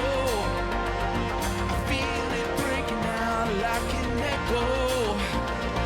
Your love is holding on, it won't let go. I feel it breaking out, breaking out. Hey! Your love is holding on, it won't let go.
Well, this song, for some of you, maybe you like me, you grew up in a background where when it came to like praying or like miracles, like there's a part of my bringing up at least that it taught me like if I prayed for it, God would do it, right? Which would be great. Anybody else wish that happened all the time? Anybody? Okay, I'm the only sinner. That's great. But no, like I wish like I could make God do what I wanted, or like the miracle aspect would be like, hey, I can't make it work if you could just show up and kind of be my genie for that. And I even hesitated to do this song today, in part because like some of us grew up in that, and that's just what comes to mind. But when it comes to the miracle working God that we're talking about, what we're saying is like we've placed our trust and our hope and our faith in Jesus Christ. And Jesus has already done the miracle for us. Like when he died and he rose from the grave, he did something for us that we can never do on our own. And that song was interesting because it's written around a story in the Bible where Jesus actually enters into the pain of a group of people. I mean, he does the miraculous thing, but for me, the more beautiful part of that narrative is that it says that Jesus wept. Some of you have heard that before, like Jesus wept, and what he's doing is he's weeping with a family who's walking through the death of somebody, and then he does the miraculous on the other side of that. And so what I wanted to do before we jumped into the rest of the day and the talk and maybe sing a little bit more together is some of us, we've been running super fast this week. If you're anything like me and you have kids or you have toddlers, any parents of toddlers in the room? Just go ahead and pray real quick, God. I'm just kidding. No, like you get it. Like you've been going fast. Some of you, it's been work. For some of you, it's like you have grown kids and you just wish that you could convince them. And if there was a God, then the miracle would just be that they would just fall in line. Maybe there's a little bit of that prayer in you today. And maybe like you've just been going so fast and you haven't paused all week. And so today what I want to do is, before we jump into everything else, I'd love for us just to pause. And what I would love for us to pause and just do for a minute is just reflect on what Jesus has done on our behalf. And so if you're here and you're a follower of Jesus, maybe this is the first time all week, and you wouldn't want to say this out loud, but maybe this is the first time you've actually prayed, and like not like prayed over food or prayed like right before you went to bed real quick with your kids, but like actually prayed and expressed like gratefulness for what Jesus did for you. And so if you're a follower of Jesus, I'm going to ask you to do that. And then if you're here and you're not a follower of Jesus, what I'm going to ask you to do is I'm going to ask you to pray a really weird, odd, kind of specific prayer. I'm going to ask if you would, since you're here and you're already in a church, but I'm going to ask you to pray, hey, God, if you're up there, right? If you're up there in some way today, just show me, like just some way, like tangibly, like somehow speak to me today through whatever it is that you choose to do that with. But I'm at least maybe just for you, it's a commitment of saying for the next few minutes, I'm going to at least be open to that. So I'm going to ask you something kind of odd. I'm going to ask if you would, for everybody in the room, just to close your eyes just for a minute and maybe bow your heads. And we're just going to spend just a little bit of space today in silence. And so again, if you're a follower of Jesus, I'm going to ask you just to say, thank you for what you did for me. And if you're not, I'm going to ask you to pray in some way, show up, and tangibly speak to me. Let's do that together.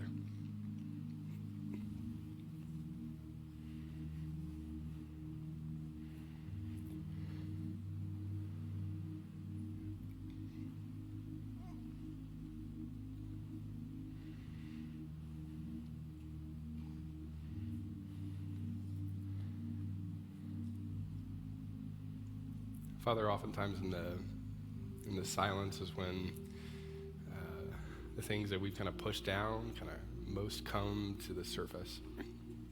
Some of us this week have been running so fast and we haven't paused to reflect, or we haven't paused and stopped to thank you. And Father, we just together, like as a community, just say thank you for what you did on our behalf that we can never do on our own. Father, thank you for empowering us to do what it is you've called us to do.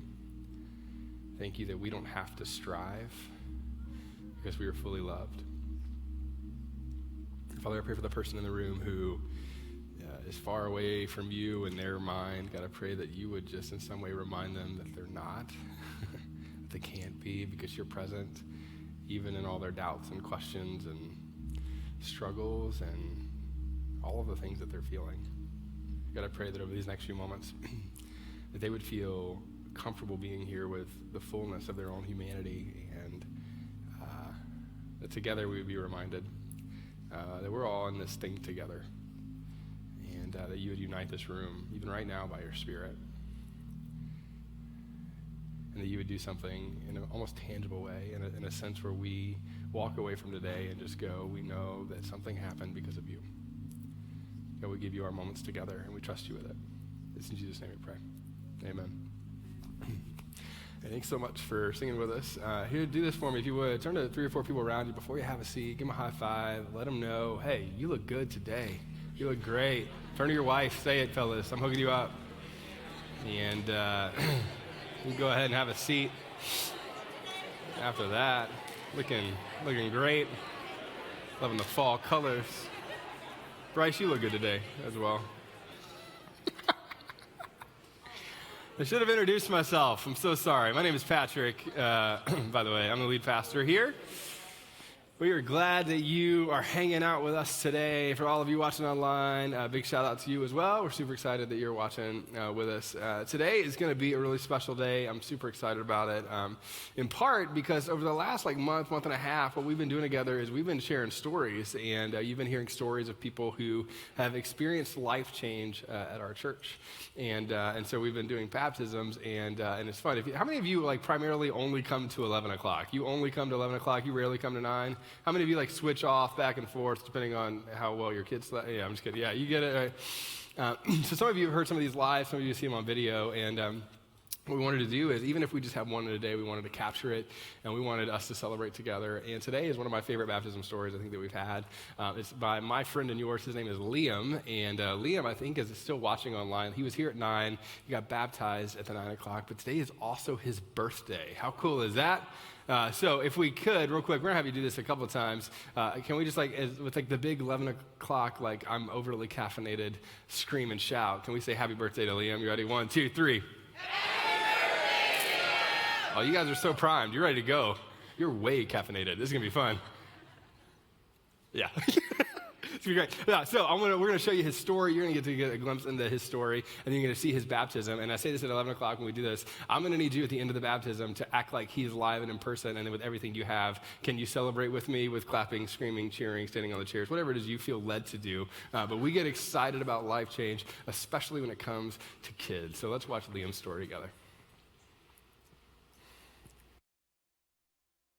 Before I had my relationship with Jesus, I had a lot of meltdowns because I felt like I didn't belong in this world, and that I didn't no one needed me for anything, and that I wasn't useful. I would have mental breakdowns all the time when I was by myself, and it would make me really sad. At first, I didn't believe in Jesus, but my grandma always prayed with us and stuff, me and my sisters, and we didn't believe in Jesus. And one time, my grandma encouraged Mom to take us to a church with her, and I actually had a lot of fun, and a lot of the stuff they told me about Jesus made sense. So I was thinking, maybe I should give Jesus a shot to prove that he is real. And I started praying by myself without Grandma. So I was at my dad's house, and we were having this conversation, and I asked him if I could get baptized, and I told him my reasons. And my reasons were, I'm already really close to Jesus, and I've had a lot of sins. I've done a lot of sins, and I want them to be forgiven. 2 is that I actually know what it is. And 3 is that I just wanted people to know my relationship with Jesus. Before I had a relationship with Jesus, my life was just sad. I felt depressed, and I was really feeling alone. The difference that I can see now and then is that I'm happy. I believe in Jesus, and that I'm happy to believe in Jesus, and that a lot of good things have changed. There's a lot of people I would like to thank. So I would like to thank my dad, my grandma, my sisters, my mom, my best friend Larry, my Ron and Lala, and the people who came to celebrate my birthday with me, and the people who made all this happen.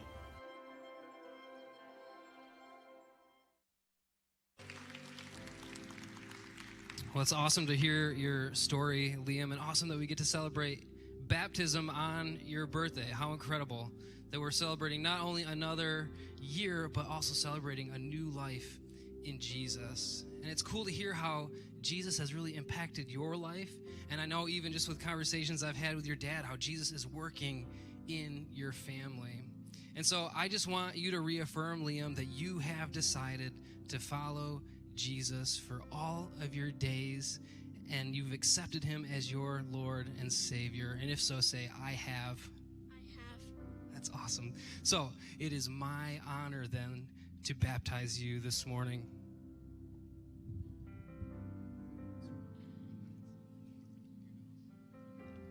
All right, so Liam, I baptize you in the name of the Father, the Son, and the Holy Spirit.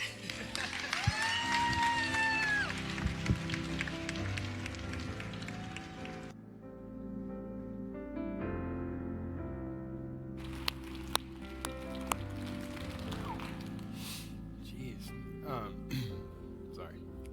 Some of you know when we first came here, it was about 3 years ago. 3 years ago, like this week, actually. Happy 3-year anniversary. Hey, I just realized that. Mark's like, yeah, I just realized that. Some of you remember, I think it was the third message we ever gave, and we said, one of the reasons that we're going to exist as a church is for the next generation, that we want to come alongside of kids and students and create a place where they can really discover a God who is walking alongside of them and who loves them. And I want to say this, you, week in, week out, so many of you are creating that place. And you create this place because you volunteer and you show up. So many of you volunteer every single week in one of our kids' environments. And you are part of that. And you're part of every single one of these stories. Some of you volunteer in middle school. Some of you have been on middle school or high school retreats. You've done all sorts of things.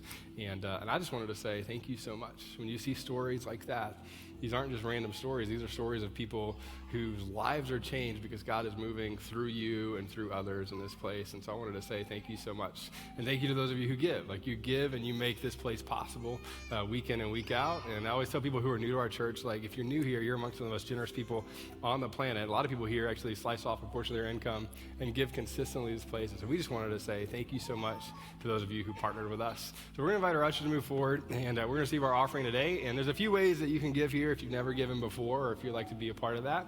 You can always just text the word Kensington to the number 77977. You can follow the prompts there. That's really the easiest way, and that's one of the ways that most people give for the first time to our church, so we'd love to invite you to do that. You can give in less than 10 seconds on the Kensington app, or you can always give at kensingtonchurch.org/giving. But I want to say thank you so much to those of you who partner with us. And I've been saying this for a while, too. If you call Kensington home, we'd love to invite you to either volunteer or give, or even be a part of both of those things if you call this place home, so you can kind of be all in with us, and we can continue to see these things happen around here. Now, with all that said, we've got a couple of announcements that I wanted to put on your radar that are coming up soon, and I wanted you to mark these down. The first one is we have our date night coming up. We do these about twice a year, and it's coming up November 2nd. How many of you ever been? Anybody been to one of our date nights? It's so much fun. So here's what I always say. If you've never been, you should definitely come. We have so much fun, but the content is super helpful for your marriage and your relationship. So if you're dating, seriously dating, engaged, or you're married, we want you to be a part of this. We'd love for you to join us for date night. It's going to be an incredible event. So mark this on your calendars. You can go ahead and sign up at the hub, or you can always sign up kensingtonchurch.org. The other thing I want to let you know about is we have Render coming up on Wednesday night of this week. How many of you have been to Render? Do we have any Render peeps? Yeah, I love how many people like Render more than Sundays, which is fun. So you should come to this. If you've never been, it's a great way that our church almost becomes smaller, and so you can kind of connect with more people. So we're across the hall. Sundays you're kind of in and out. You're with kids or picking up people, or you're just hungry by 11. Let's be honest. 11 o'clock service, midway through my talk, I'm hungry too. And so anyway, so you're kind of in and out. But Render's a great place where you can just come and you can meet people. We take communion together every time, and then we sing, and then there's a message. So we'd love for you to join us at Render this coming Wednesday night. And the other thing I want to let you know about is we have a women's garden party. That's coming up tomorrow, right? Tomorrow is the 16th, is that right? Yeah, so I think we have right at 100 of you ladies have signed up, and about 4 guys, which is weird. So guys, don't come. This is not for you. This is not for you. But no, all the ladies, we'd love for you to be a part of this, and it's coming up. I'm supposed to tell you it's not your grandmama's garden party. That's what I'm supposed to tell you. It's going to be amazing. It's going to be incredible. There's food. I think it's a potluck. Bring food. You're going to get to interact. I think there's a photo booth. There's all sorts of things. We want you to be a part of this. So tomorrow night, you can sign up or you can show up, but we want you to just be a part tomorrow night. Again, it starts at 7 p.m. and it's right here at our church. Now, the last thing that I wanted to do before we wrapped up, and again, 11 o'clock, you are the fun, caffeinated crowd. Am I right? Am I right about that? This section is the fun, caffeinated crowd. On the sides? And this side. Okay, anyway. So my friend, and some of you know this guy, his name is John Pomeroy. Anybody know John Pomeroy in the room? Yeah, John is one of my favorite people, and he is one of the most talented singers. It's like Brian McKnight, and then there's John Pomeroy. It's great. He's phenomenal. Brian McKnight. Anyway, so, and he's launching a church today in Metro Detroit. And so he and a team of people have been working on this project for about a year. And they're launching today, and this is their first service. And so when people plant churches around here, we get super excited about it. And so I assume that you're super excited about that. There we go. It came to play. Today. I'm ready. So we wanted to send him a quick message. So I know this is kind of awkward. If you're new to our church, we don't do this all the time. But I'd love for you to stand up if you would, real quick. Stand up. Go ahead. Stretch out. Go ahead and get the caffeine going. And we're going to celebrate John. So what I'm going to do is I'm going to look at the camera. I'm going to say, hey, John, we're all so excited about your church plant. And then at that point, all of you are going to lose your freaking mind. Is that cool? Can we do that? So shout, scream, clap, woohoo. Any of this? Yeah, where should you look? That's great. So right back here at this camera, back there, everybody say, hey, Jimmy. Jim's running camera today. Jim's my favorite person. I also think he hates to be called Jimmy, so that's great. Jim McCormick, ladies and gentlemen. So if you'll look right back there at the camera, and then what I'm going to do is I'm going to talk to John for a second, and then when I get done, I'm going to look at all you and say, we're excited, and you're going to lose your mind. It's going to be great. All right, here we go. Hey, John, we're super excited for New Anthem and your church plant. In fact, we got a lot of people here who are super excited about that. Happy launch day. Let's hear it for John Pomeroy and his team, everybody. New Anthem. Here we go. Yeah.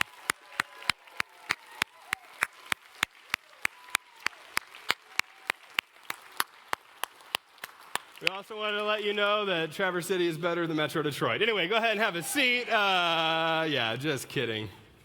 Not kidding. Anyway, no, we're super excited. Thanks for doing that. We're going to send that to their team, and it's going to be incredible. Now, if you're new to our church, I want to tell you one thing. One thing about our church is we kind of do our Sundays a little bit different when it comes to message content. We're a little bit like a Netflix TV show, so we break it up over the course of a month, and so you're in the middle of a series that we're calling The Color of Your Dishes. If you're not sure what that means, don't worry, we'll get you all caught up, and we'll get going from there. But to get us thinking in this direction, we have a short video, and then we're going to jump into the talk. Let's watch this together.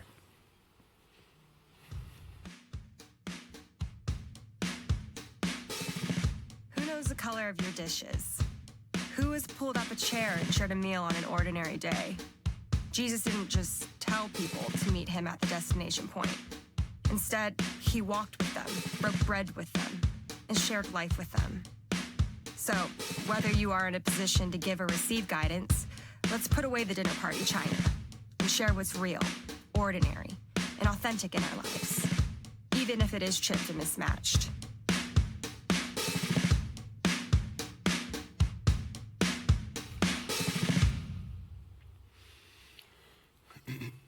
All right, so I want to give you a quick heads up, especially if you're new to our church. Today's going to be a little bit different in terms of our message content. And also, if you've been attending our church, I'll tell you, it's going to be a little bit different for you as well. I came in this morning. A lot of you know this. We get here, we do like run-throughs, and I go through my notes. I have all these slides. I like my little TV. You know, we go through all the stuff.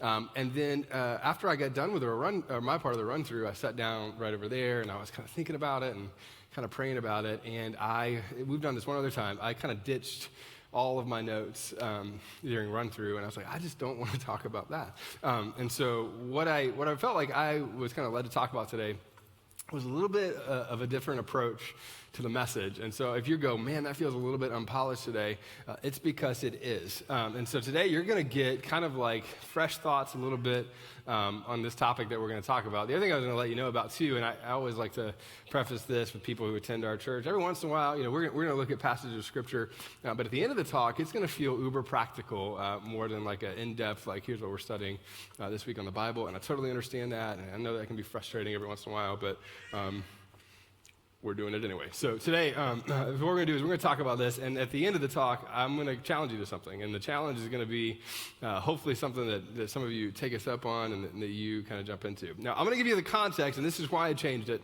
and this is kind of the filter that we look through, is this morning, as I was thinking about what we're going to ask you to do at the end of this talk, I was like, what would it have taken to convince me that this actually mattered? And I think that was like the question that I just kept sitting there with for a while, was what would it take me? Now, some of you know me. I grew up single-parent home. I jokingly say a lot, I'm introverted. That doesn't mean I don't like you. I love you, hearts. But after Sundays, I just go sleep. It's great. And you know, I love people, but, you know, that's just kind of my personality type. And growing up, it was even more so. Like, that was kind of the way that I was wired. And I grew up early on in churches where, like, the primary part was what we did on a Sunday. So when you sit in a row, you come to a service, there was great music, and if the music was great and the pastor's sermon was short, it was a really good Sunday, right? Anybody else grow up in church like that? Like, if it's short, right? Yeah, you get that. And then I moved, and when I moved, I was like the new person at this new church that we had attended, and new city, and all these kind of things. And they started talking about things differently, and it wasn't just about the services. It was actually a little bit further on where they talked about getting in community. And I had no desire. I had no desire for that. I didn't care to do that. I didn't want to do that. The idea of sitting around a table and talking about my emotions as a seventh grader, I was like, let me play Sega. You know, that's what I wanted to do all day. Any Sega fans? 11 of us. It's great. So yeah, like, you get it. Like, I had no appetite for that. And then I go to this church. The first time that I went, the sanctuary, it was this old sanctuary, and it was student ministry. So I was in 7th grade. It was all round tables, which I did not want to sit down at any of those round tables, but I finally did.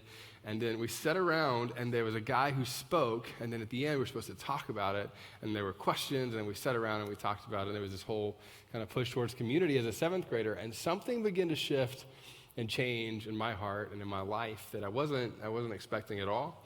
And then the older that I got, the weirder that all of that community stuff got. I was in other small groups, and anybody ever been in a small group that it didn't go well? Anybody? Like, you've been in somebody, it was just awkward, you know? Like, you kind of liked people, and then you kind of didn't, and then there was like 1 or 2 people you liked, and then there were like 3 or 4 people you're like, I don't ever want to see you again, you know, like, nope, okay, that's just me. And then every once in a while you sit in a small group, and then there's always the one person who likes to talk all the time. Anybody? Yeah, you're like, I just want to can I get a word in? No, you go. That's you. Yeah, you obviously, you're an expert. Sorry, I wrote this morning. Anyway, so I was, you know, I went in adult small groups in college. Like, it was just all different. It was hard. Like, it was like forcing, like, and there was a season where I stopped, and then I got back into it. And then I've been meeting with, you know, with this group of friends that I've been with now for a long time, I think almost 12 years, fairly consistently. And we do this, and I've had other versions of it. But I think for me today, what I wanted to do is I want to talk about not small groups or programs, but I want to talk about community.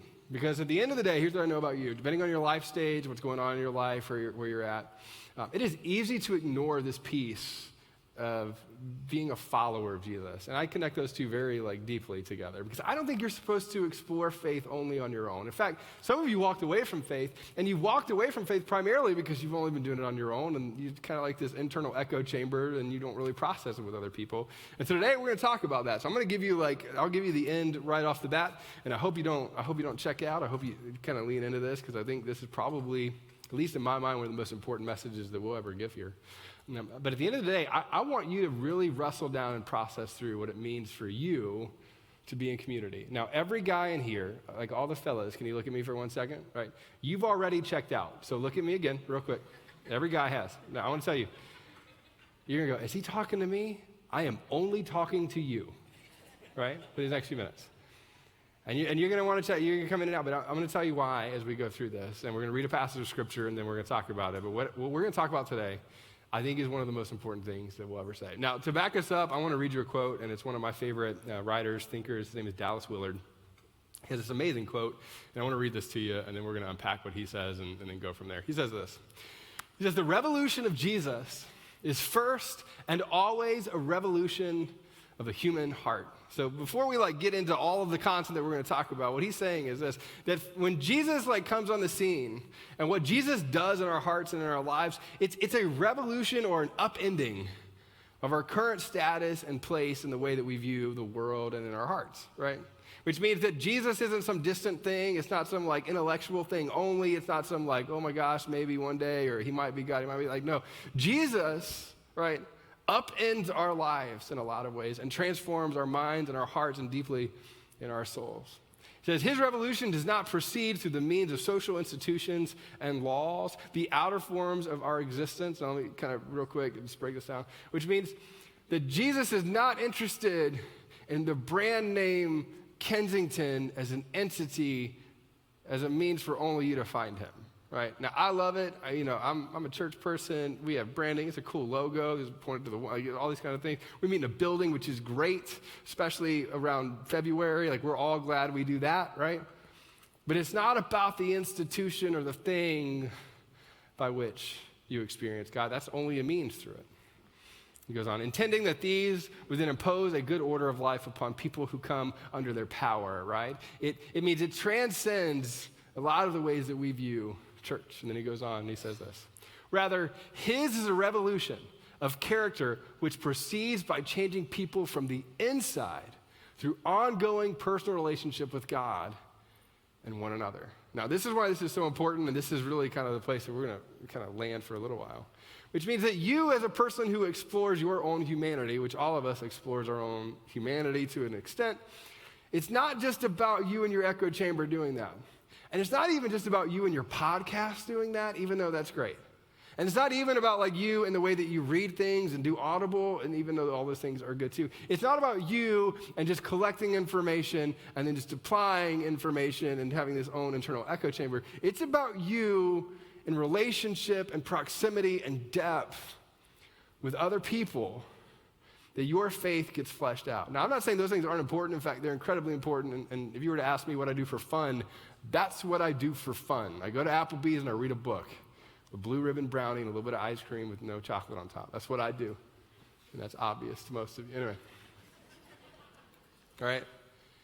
But that is not the chief, kind of aim for your dive into humanity and the divine.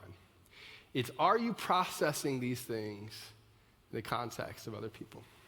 It's a revolution that changes people's ideas, beliefs, feelings, and habits of choice, as well as their bodily tendencies and social relations, which means this transformative work of Jesus is changing us from the inside out through the relationships that we have. And then it goes on, it says, and it penetrates to the deepest layers of their soul, which I love talking about.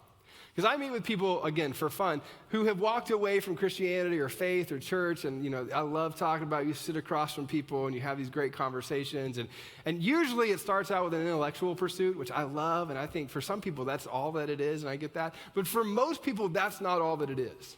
For most people, the intellectual kind of pursuit is a part of it, but behind that is something else. Behind that is like a hurt. Behind that is a loss of confidence of the church as an institution. Behind that is a loss of confidence in church people. Sometimes people just don't like church people. Am I right? Yeah. I always loved all people. I'm just kidding. But you don't like church people sometimes, right? Like, some of y'all get that later. Anyway, so behind that, like, is this like angst. And the angst that's so rooted and so deep, don't miss this, isn't Jesus.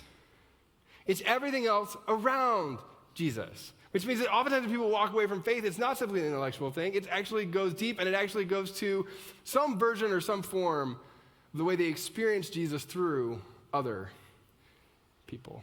It says, external social arrangements may be useful to this end, but they're not the end, nor are they the fundamental part of the means.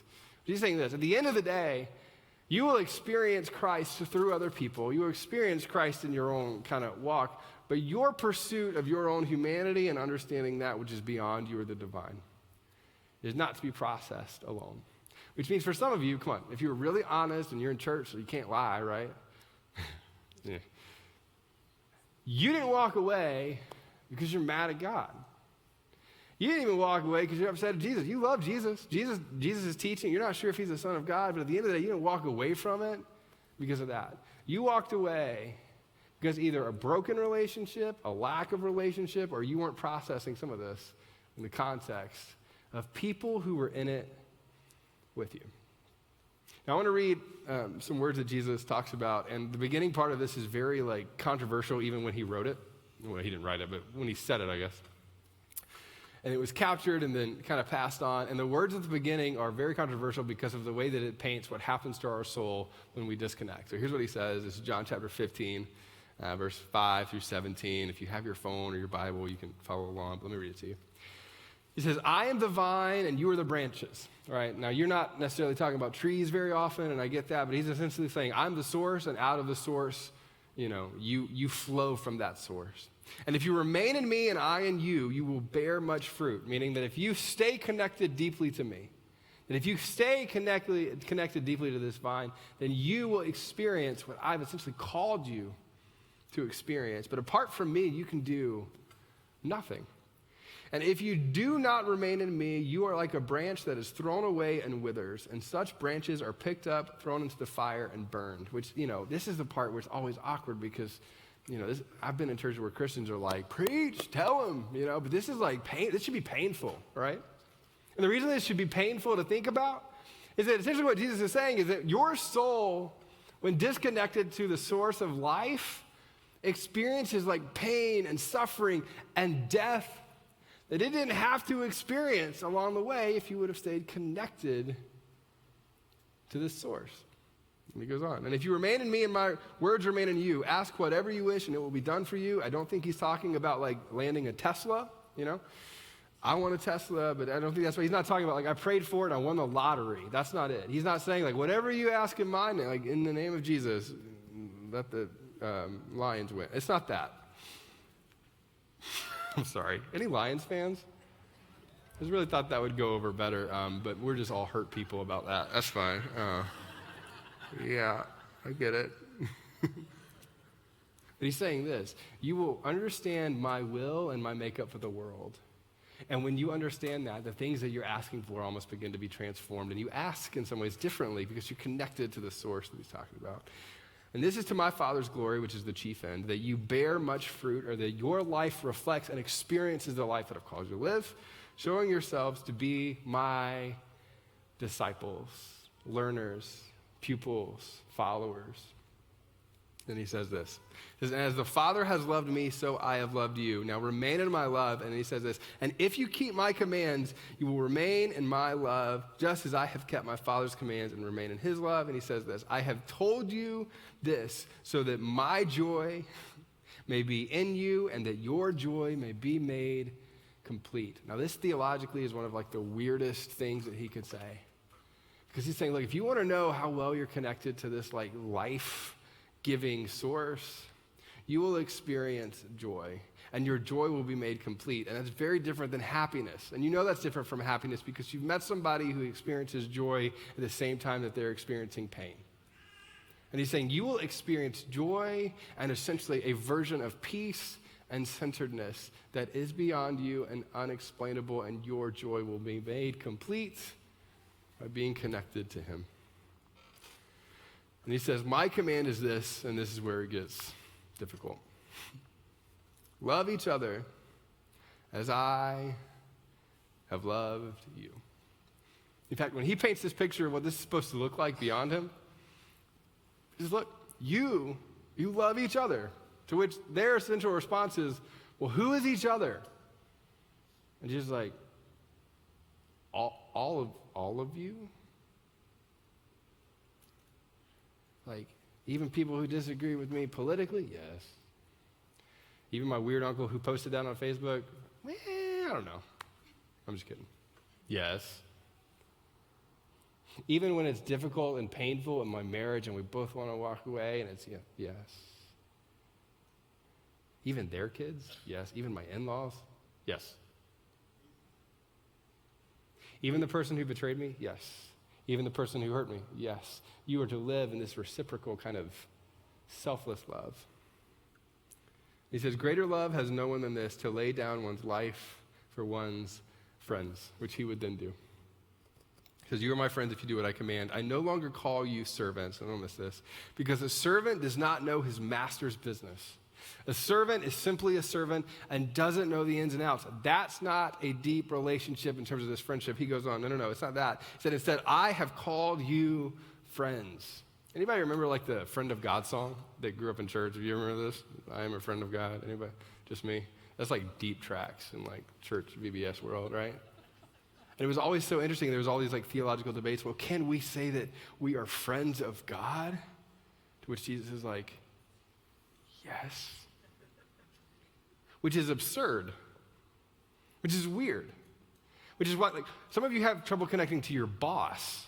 The God of the universe seems a little bigger, you know? Like, what does that mean? Like, he's saying, no, I love you, and not only do I love you, but I want you to love others the way that I love you. And if you want to know how I love you, look at how I respond to you. Well, how did you respond to me? You gave your life for me. Not only that, but in a relationship, Jesus consistently just called them out left and right.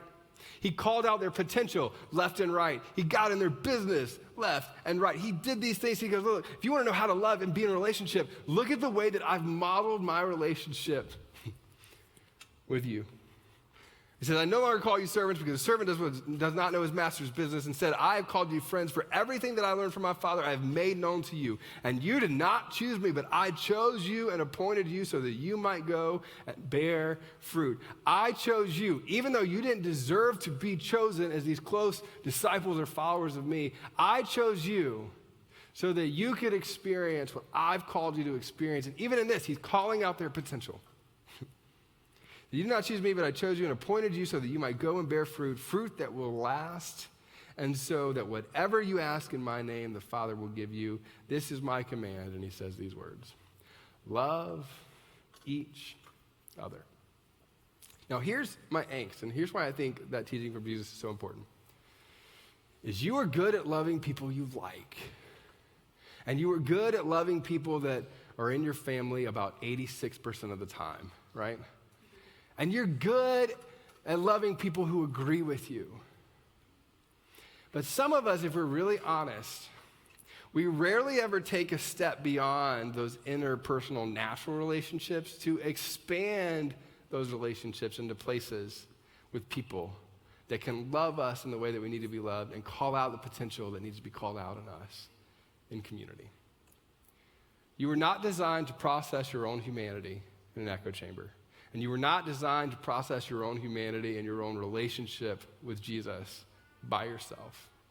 Now, what I want to do for the next few minutes, and this is where I think we're going to hopefully have a little bit of fun, is I want to tell you why I think you should. Why I think you should intentionally pursue these kinds of relationships in your life with people who are going to call out this kind of depth of your own theology and spirituality, call you to be who it is that God's made you to be. And I asked myself, as I told you earlier, what would it take to convince me that this were possible and important? And so I'm going to tell you what I think you should do around these things. Some of them are super simple, and even in their simplicity, they're very difficult for many of us to apply. So I'm going to read these to you. The first one is this. I think you have to find your people and fight for your people. Now, when I say this, I think this is important for us to recognize, is there are certain people that you naturally gravitate towards that will never call out the best in you, right? There are people that you gravitate towards that just tell you yes all the time. And those of you who are business leaders, come on, you know this.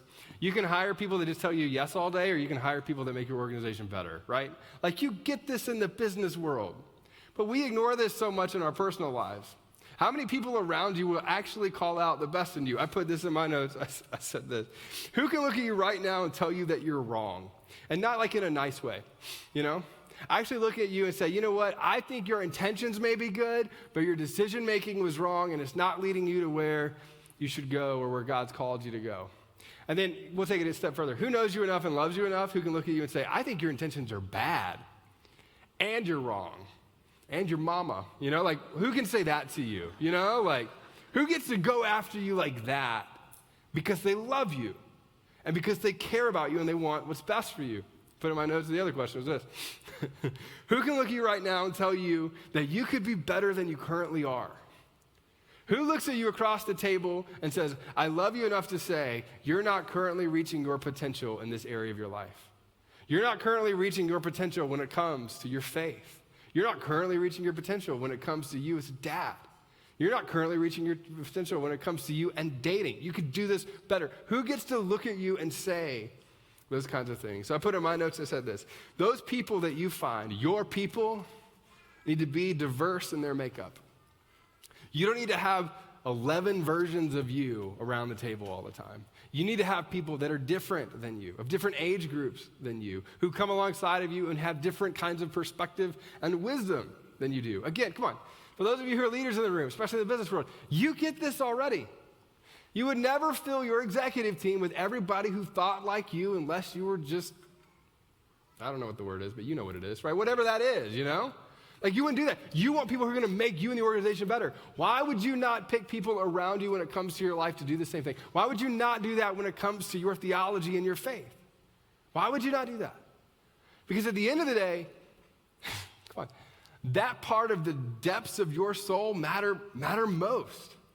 You need a diverse group of people. The part about this, and I put this in my notes again, I'm kind of going on the business side of this one in particular. You're building a personal board of directors for your own spirituality, your own faith, and your own life. You're building people who will come alongside of you and act as that group of people. And they don't need to be at a distance. They need to know the color of your dishes. So close that you would sit around a dinner table with these people, and they would know and be able to love you enough to say what needs to be said. The second one is this. You need to prioritize vulnerability. And some of you do this really well. Some of you do this too well. You know that's true, right? Like, some of you do this, and then some of you never, ever do this at all, right? This is just not your personality. This is not my personality at all. I never wake up in the morning and say, I just want to tell everybody about my life. I never do that. Emotions, I have trouble identifying which one I'm feeling. You know, like, I just don't ever do that. The question I think that we have to wrestle with is your vulnerability is what actually creates connection with other people. Right? Guys, come on. I'm going to talk to guys because I don't understand women. We all know that. Guys, let me tell you. Come on. You can bond over golf. You can bond over watching sports. You can bond over any of the whatever random things you do. And you can get about 10 or 12 man hangouts in that. And come on. How many people have you hung out with like 10 or 12 times and then you're just done because you don't want to actually talk about anything that matters, you know? Your vulnerability is actually what creates connection with other people. Your imperfections and struggles, that's what connects you with other people. Ladies, let me prove my point. You ready? All the ladies for a minute. If you're dating or you're married or you're whatever, you get this. Because even if your guy is whatever stud muffin, I don't know what you're going to say. That's not it, though. I promise you that's not it. Whatever he is, he's great. And guys don't like to admit this. It's not because of all that. You were drawn to him in some ways because of those cute little imperfections that drew you together. How many of you have seen Hitch? Anybody seen Hitch? Remember Hitch? The egg and the pizza. Anyway, you know this. At the end of the movie when they talk about, like, they didn't have it all together, but it was the imperfections that drew them in. Come on, you know that. You get this. That it's your imperfection and your vulnerability that actually create connections with other people. I put in my notes, I said, your brokenness is a form of a platform that will tell the story of God's faithfulness over and over and over and over again. But as long as you keep it hidden, as long as you kind of keep it behind a wall, or, you know, however long you're going to choose to do that, you never create the kind of connections that actually draw people together to the point where they could speak deeply into your life. I put in my notes, I said, redemptive stories begin with broken beginnings, and that's true of every single one of us. The redemptive story that you're going to tell with your life will begin at some point with some level of brokenness that you have to be willing to engage with and share and talk about and say out loud and say it out loud and be okay or not be okay and say that. But people gravitate towards the parts of you that you most like to hide. And that is 100% me, right? I never, ever, ever kind of willingly engage in that unless I'm forcing myself into that space. The third one is this, right? And when it comes to being in a community intentionally, you have to embrace the preventative gift that it provides, right? In fact, I think this is probably one of the best reasons why I think you should be in a consistent community like this. As I put in my notes, I said the greatest way to ensure that your future is protected is to surround yourself with wisdom today, right? If you want to know how to protect your future, you need to surround yourself with people today that will guide you in the place that you ultimately want to be. Now, again, I told you I'm introverted. I never wake up in the morning and go, I'm so excited to go. I just don't. But I'll tell you this. Several points along my life, I was so thankful that someone spoke into my life in the places where I could have slowly and, kind of quickly veered off. There will be a future version of you that will either be grateful that you have people around you or regret that you didn't do it. Fellas, come on, real quick. Come on, this is, again. You get to choose the story that you're going to tell 10 years from now. You get to choose. You get to choose whether or not you're going to say, I'm so thankful I invited people in to speak into my heart, or I wish that I would have done that. Having a strong community around you will be a preventative gift that you give yourself. So community is important because of the gift that it will give the future version of you, and your future you will thank present you for taking care of current you. That's a tweet. Yeah. You have to embrace the preventative. Number 4 is this. You have to do the hard work specifically around your heart. I put this down. I said, the work that needs to be done in your heart will always need to be done in community, and there is no substitute for opening the parts of your life that you don't want to open. Now, again, I'm going to talk one more time to the guys. We'll be done beating up on guys for a second. No guy ever, I mean, it's very rare, wants to go, I've got this hidden, like no guy really opens up with, I got this hidden place in my heart that I haven't dealt with since childhood. Nobody opens with that. Am I right? Like, it just doesn't happen. But you choosing to keep it locked up and not being dealt with, I don't miss this, is you making the conscious choice to know that it will come out in the future. And when it comes out, the person it will likely hurt the most will not be you. It will hurt the people that you love. And you know this is true. Look at me for a second. You know this is true. Because you've seen this. And you've seen this happen over and over and over and over again. If people didn't do the hard work of the heart, like whatever you get told about something or a situation is floating up here, but you and I both know it wasn't just a one-time decision thing. Beyond that surface was like this heart thing that was never, ever dealt with. And until it gets dealt with, until you drag that out and pull it out and actually look at the ugly, scary, terrible thing, come on, it will come out. And when it comes out, the person that's going to hurt most is not you. It will hurt your family. It will hurt your kids. It will hurt your reputation. I mean, it will hurt so many other things. It won't just be you. You'll regret it. But the people who will live with that poor decision is the people that you love. So come on. Which means that if you have kids, you're going to try to convince them that this is true.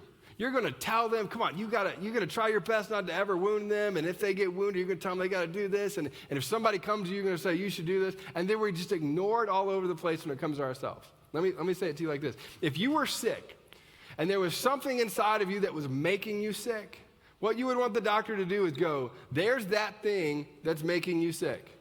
Now I'm going to take that thing out of you so it doesn't make you sick anymore. And you'd be like, rip it out, do whatever you got to do, right? Here's the scalpel and a chain, whatever you got to do, get it out of me. And then you're going to take it out and you're going to celebrate that it got out. Now, don't miss this, come on.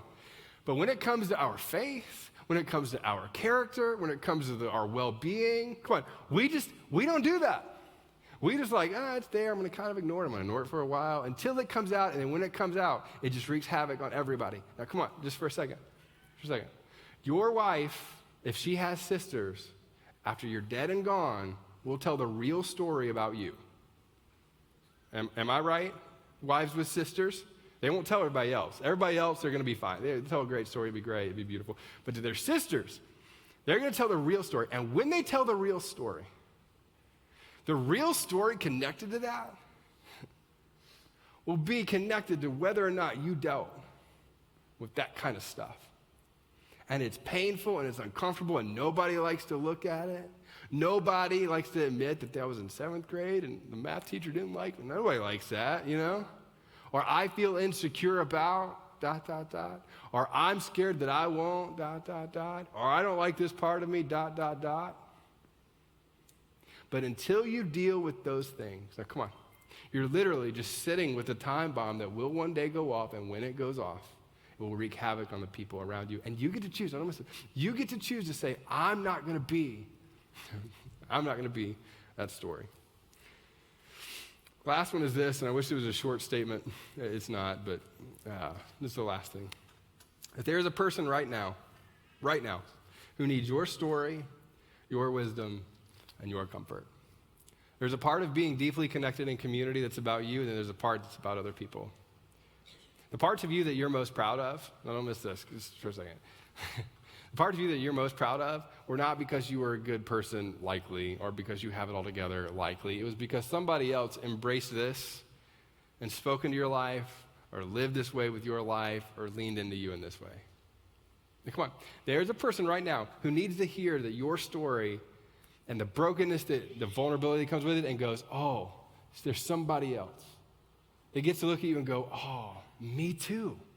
Me too. I struggle with that too. There's somebody else who needs your wisdom. Come on. I love talking to empty nesters. Empty nesters all the time. I wish I could convince you. I wish I could shake every one of you and go, look, there is a 30-something who desperately needs you, even if they don't know that they need you and they don't want it, right? You gotta show up. I wish I could take every empty nester at our church and partner them with a 20-something and just talk about dating, marriage, sex, life, money, sex, life, and then more money, right? Just talk about those things, right? Because you need that. There's somebody who's 20-something right now who needs you to look at them and go, hey, it's going to be okay. This seems like such a big deal now. But you're going to be okay. This past week, I went to Blue Tractor. I sat down with a friend of mine, and he's a couple steps ahead of me in life. And I'm like, oh, here's what I'm feeling and facing. I literally, all I need him to do is just go, yep, been there, and he listens. He keeps doing this. He's the master of, you know?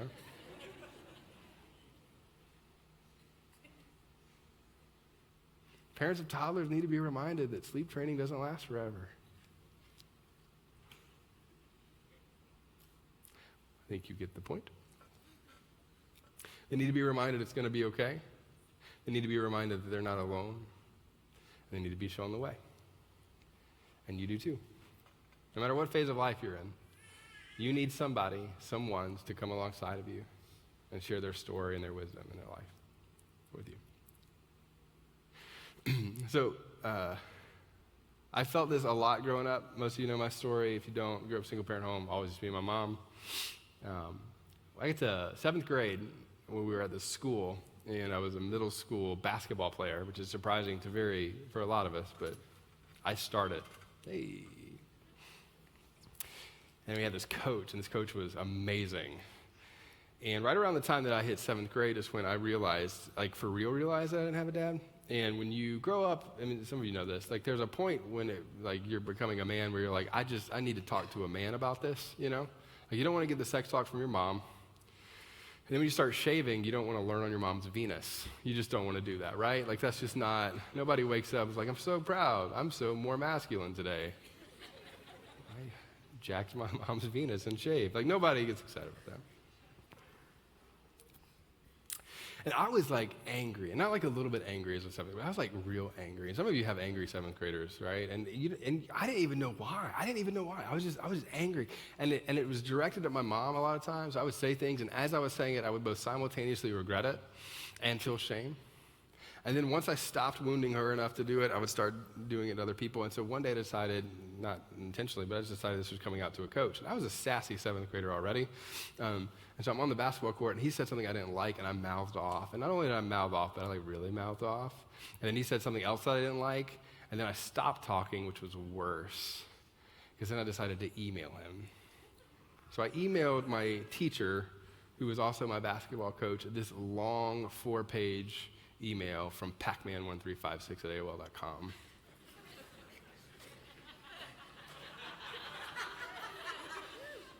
While shaving with my mom's Venus. No.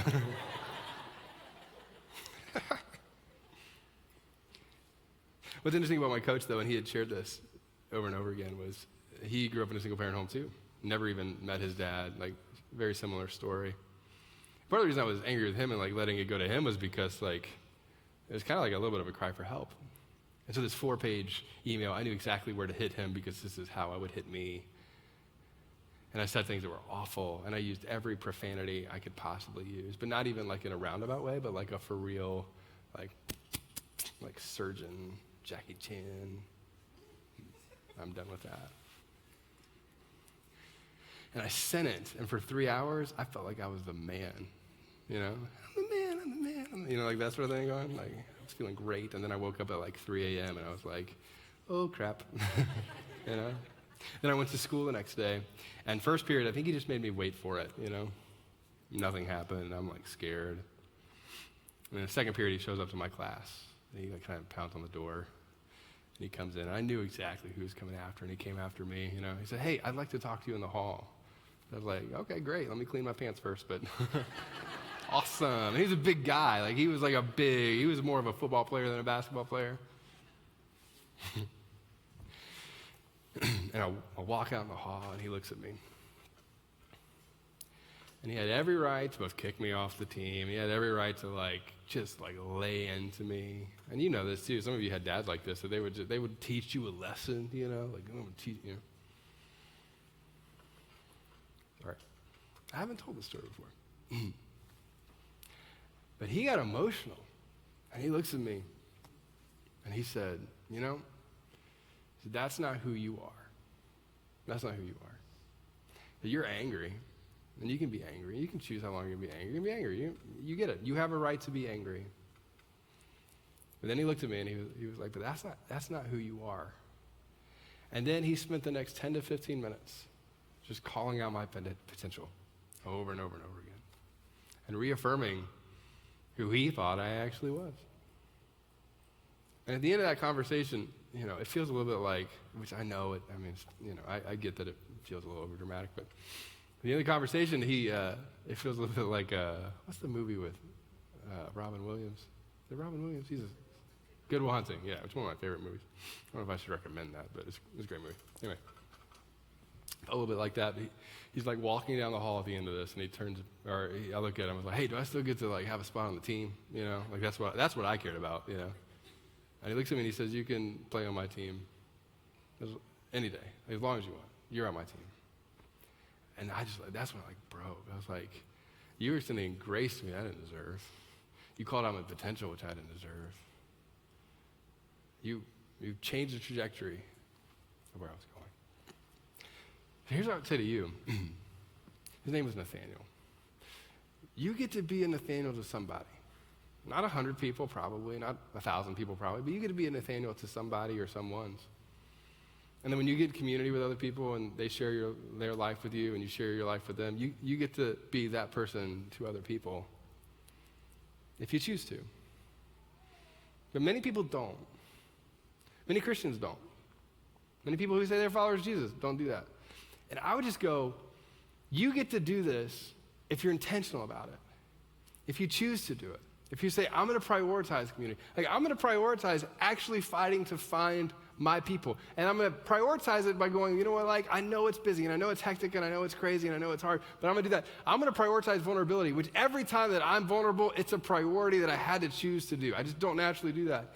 You get to embrace the preventative gift. You doing the heart work is all on you, but you choosing to come alongside of people and love them enough to say the hard things and to come alongside of them and be the person that they need and to care, to share your wisdom, all that. Like that's something that you choose to do. And if you're currently not doing that, if you're currently not in a community like that, if you're not currently in a group like that, I'm just telling you, come on. You're missing it personally and you're robbing other people of the benefit of you in those spaces. Which means like, if I could sit everybody in this room down and convince you of one thing today, it would be this, that you say, I'm going to be intentional about being in community with other people. I'm going to be intentional about sharing my faith. I'm going to be intentional about sharing my lack of faith. I'm going to be intentional about all of my doubts. I'm going to be intentional about sharing my mess, even the broken parts of it. I'm going to be intentional about going, you know what, it feels like I'm handing my man card over every time, but if that's what it takes to be in a preventative, not row, but like preventative circle, I'm going to choose that. I'm going to choose to not only have a table, but invite people to that table. And I'm going to choose to live there, the fullness of my humanity in pursuit of God in that space. I'll tell you one last thing, and then we're going to wrap up.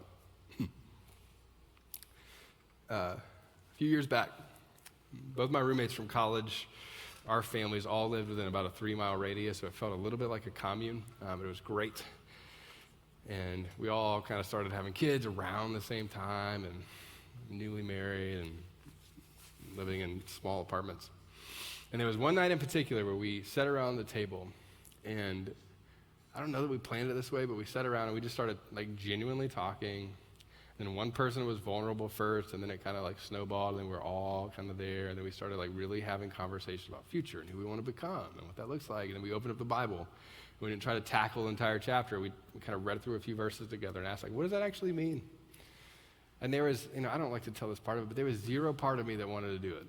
Like zero. Like they were over at our house. I was like, let's just play Quiplash and have fun. Like that's what I wanted to do.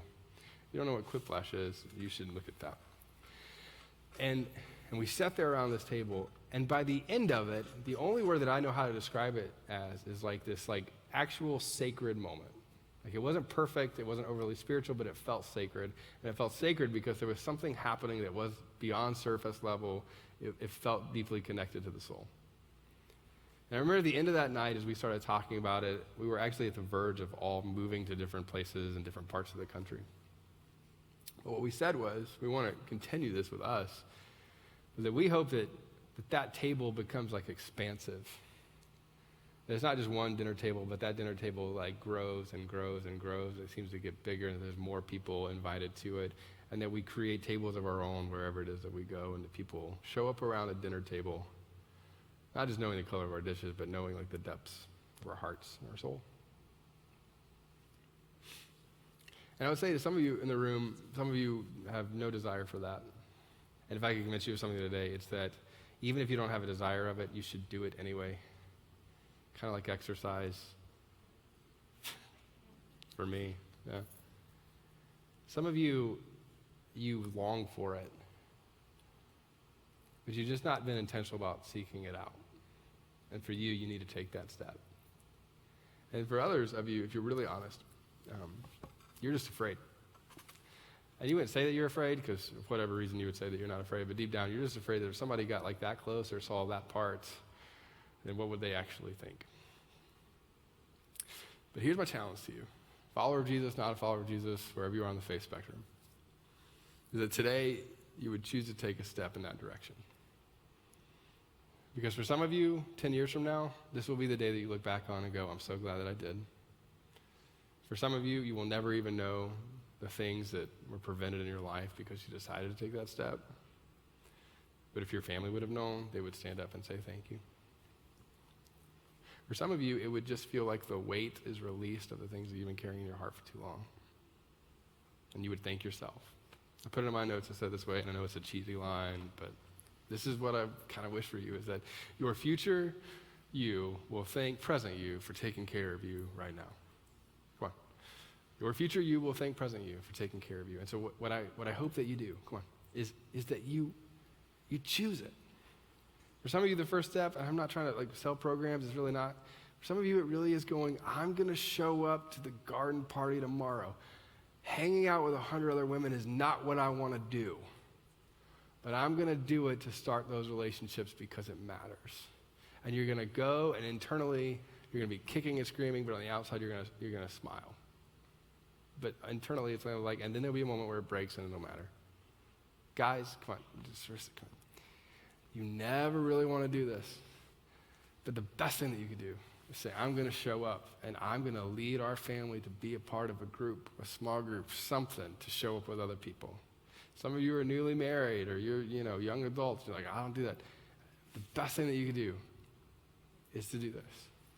Those of you who have kids, like I have kids, I don't have time. I don't feel like I ever have time. I could talk myself out of it all day long. I'm tired.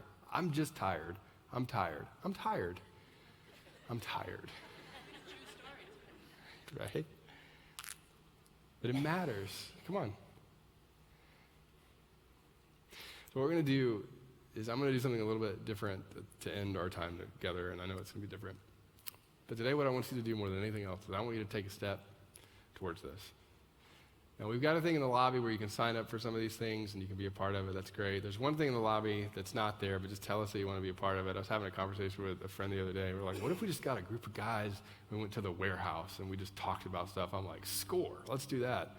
I'll show up. That'll be fun. And, some of you are like, I just want to go do that. I just like sitting around with a group of guys and talking about stuff. I don't get that. But if we're at the warehouse, that's cooler. Yeah, that's great. We want you to be a part of that.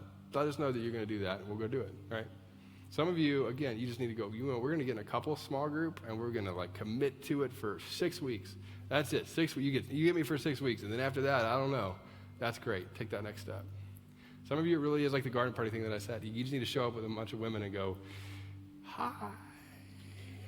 And then all the women that are going to be there, you ready? Come on, all the women. I know women enough to know, like, none of them are going to look at you and go, that's not a part of it. It's not a part of it. That's not a part of it. I know, anyway. That needs to be your next step. So what I'm going to do is, a lot of times we'll end with a song. We're not going to do that today. What I'm going to ask you to do today is I'm going to ask you to stand, and I'm going to pray a very simple prayer, and then I'm literally going to ask you to walk out of here and do something.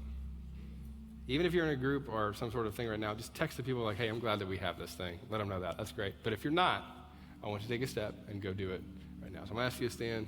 I'm going to pray for us, and then I want you to take a step out, whatever that looks like for you. Let me pray for us.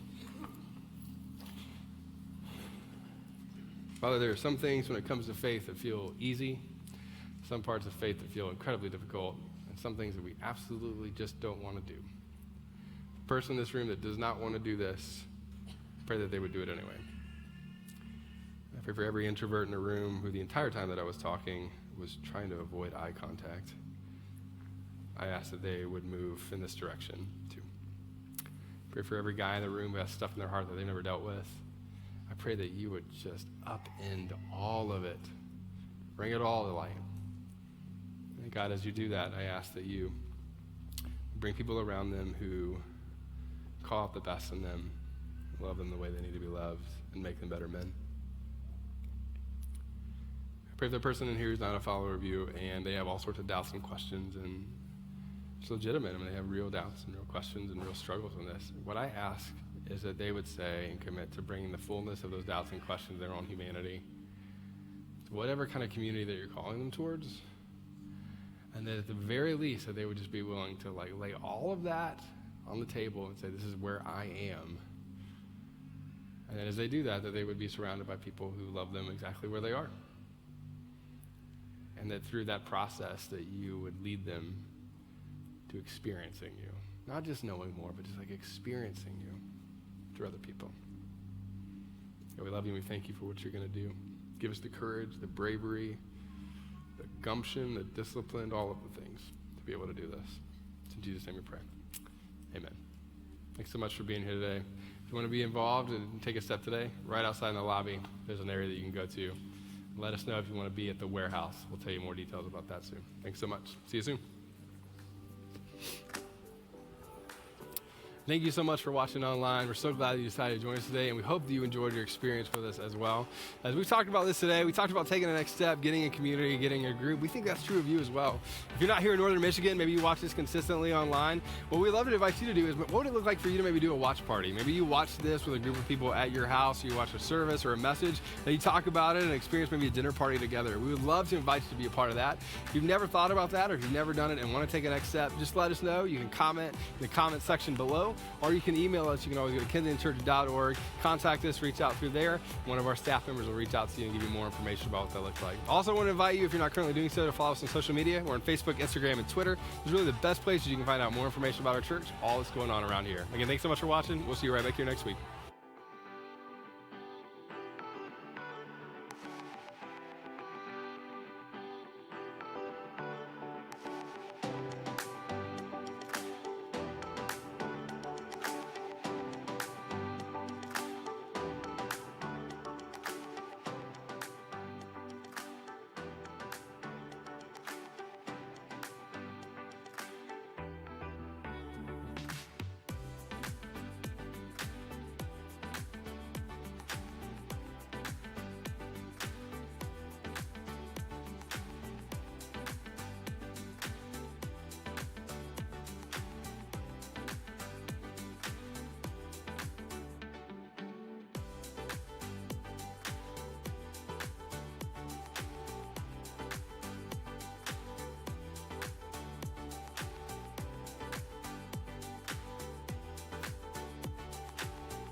you.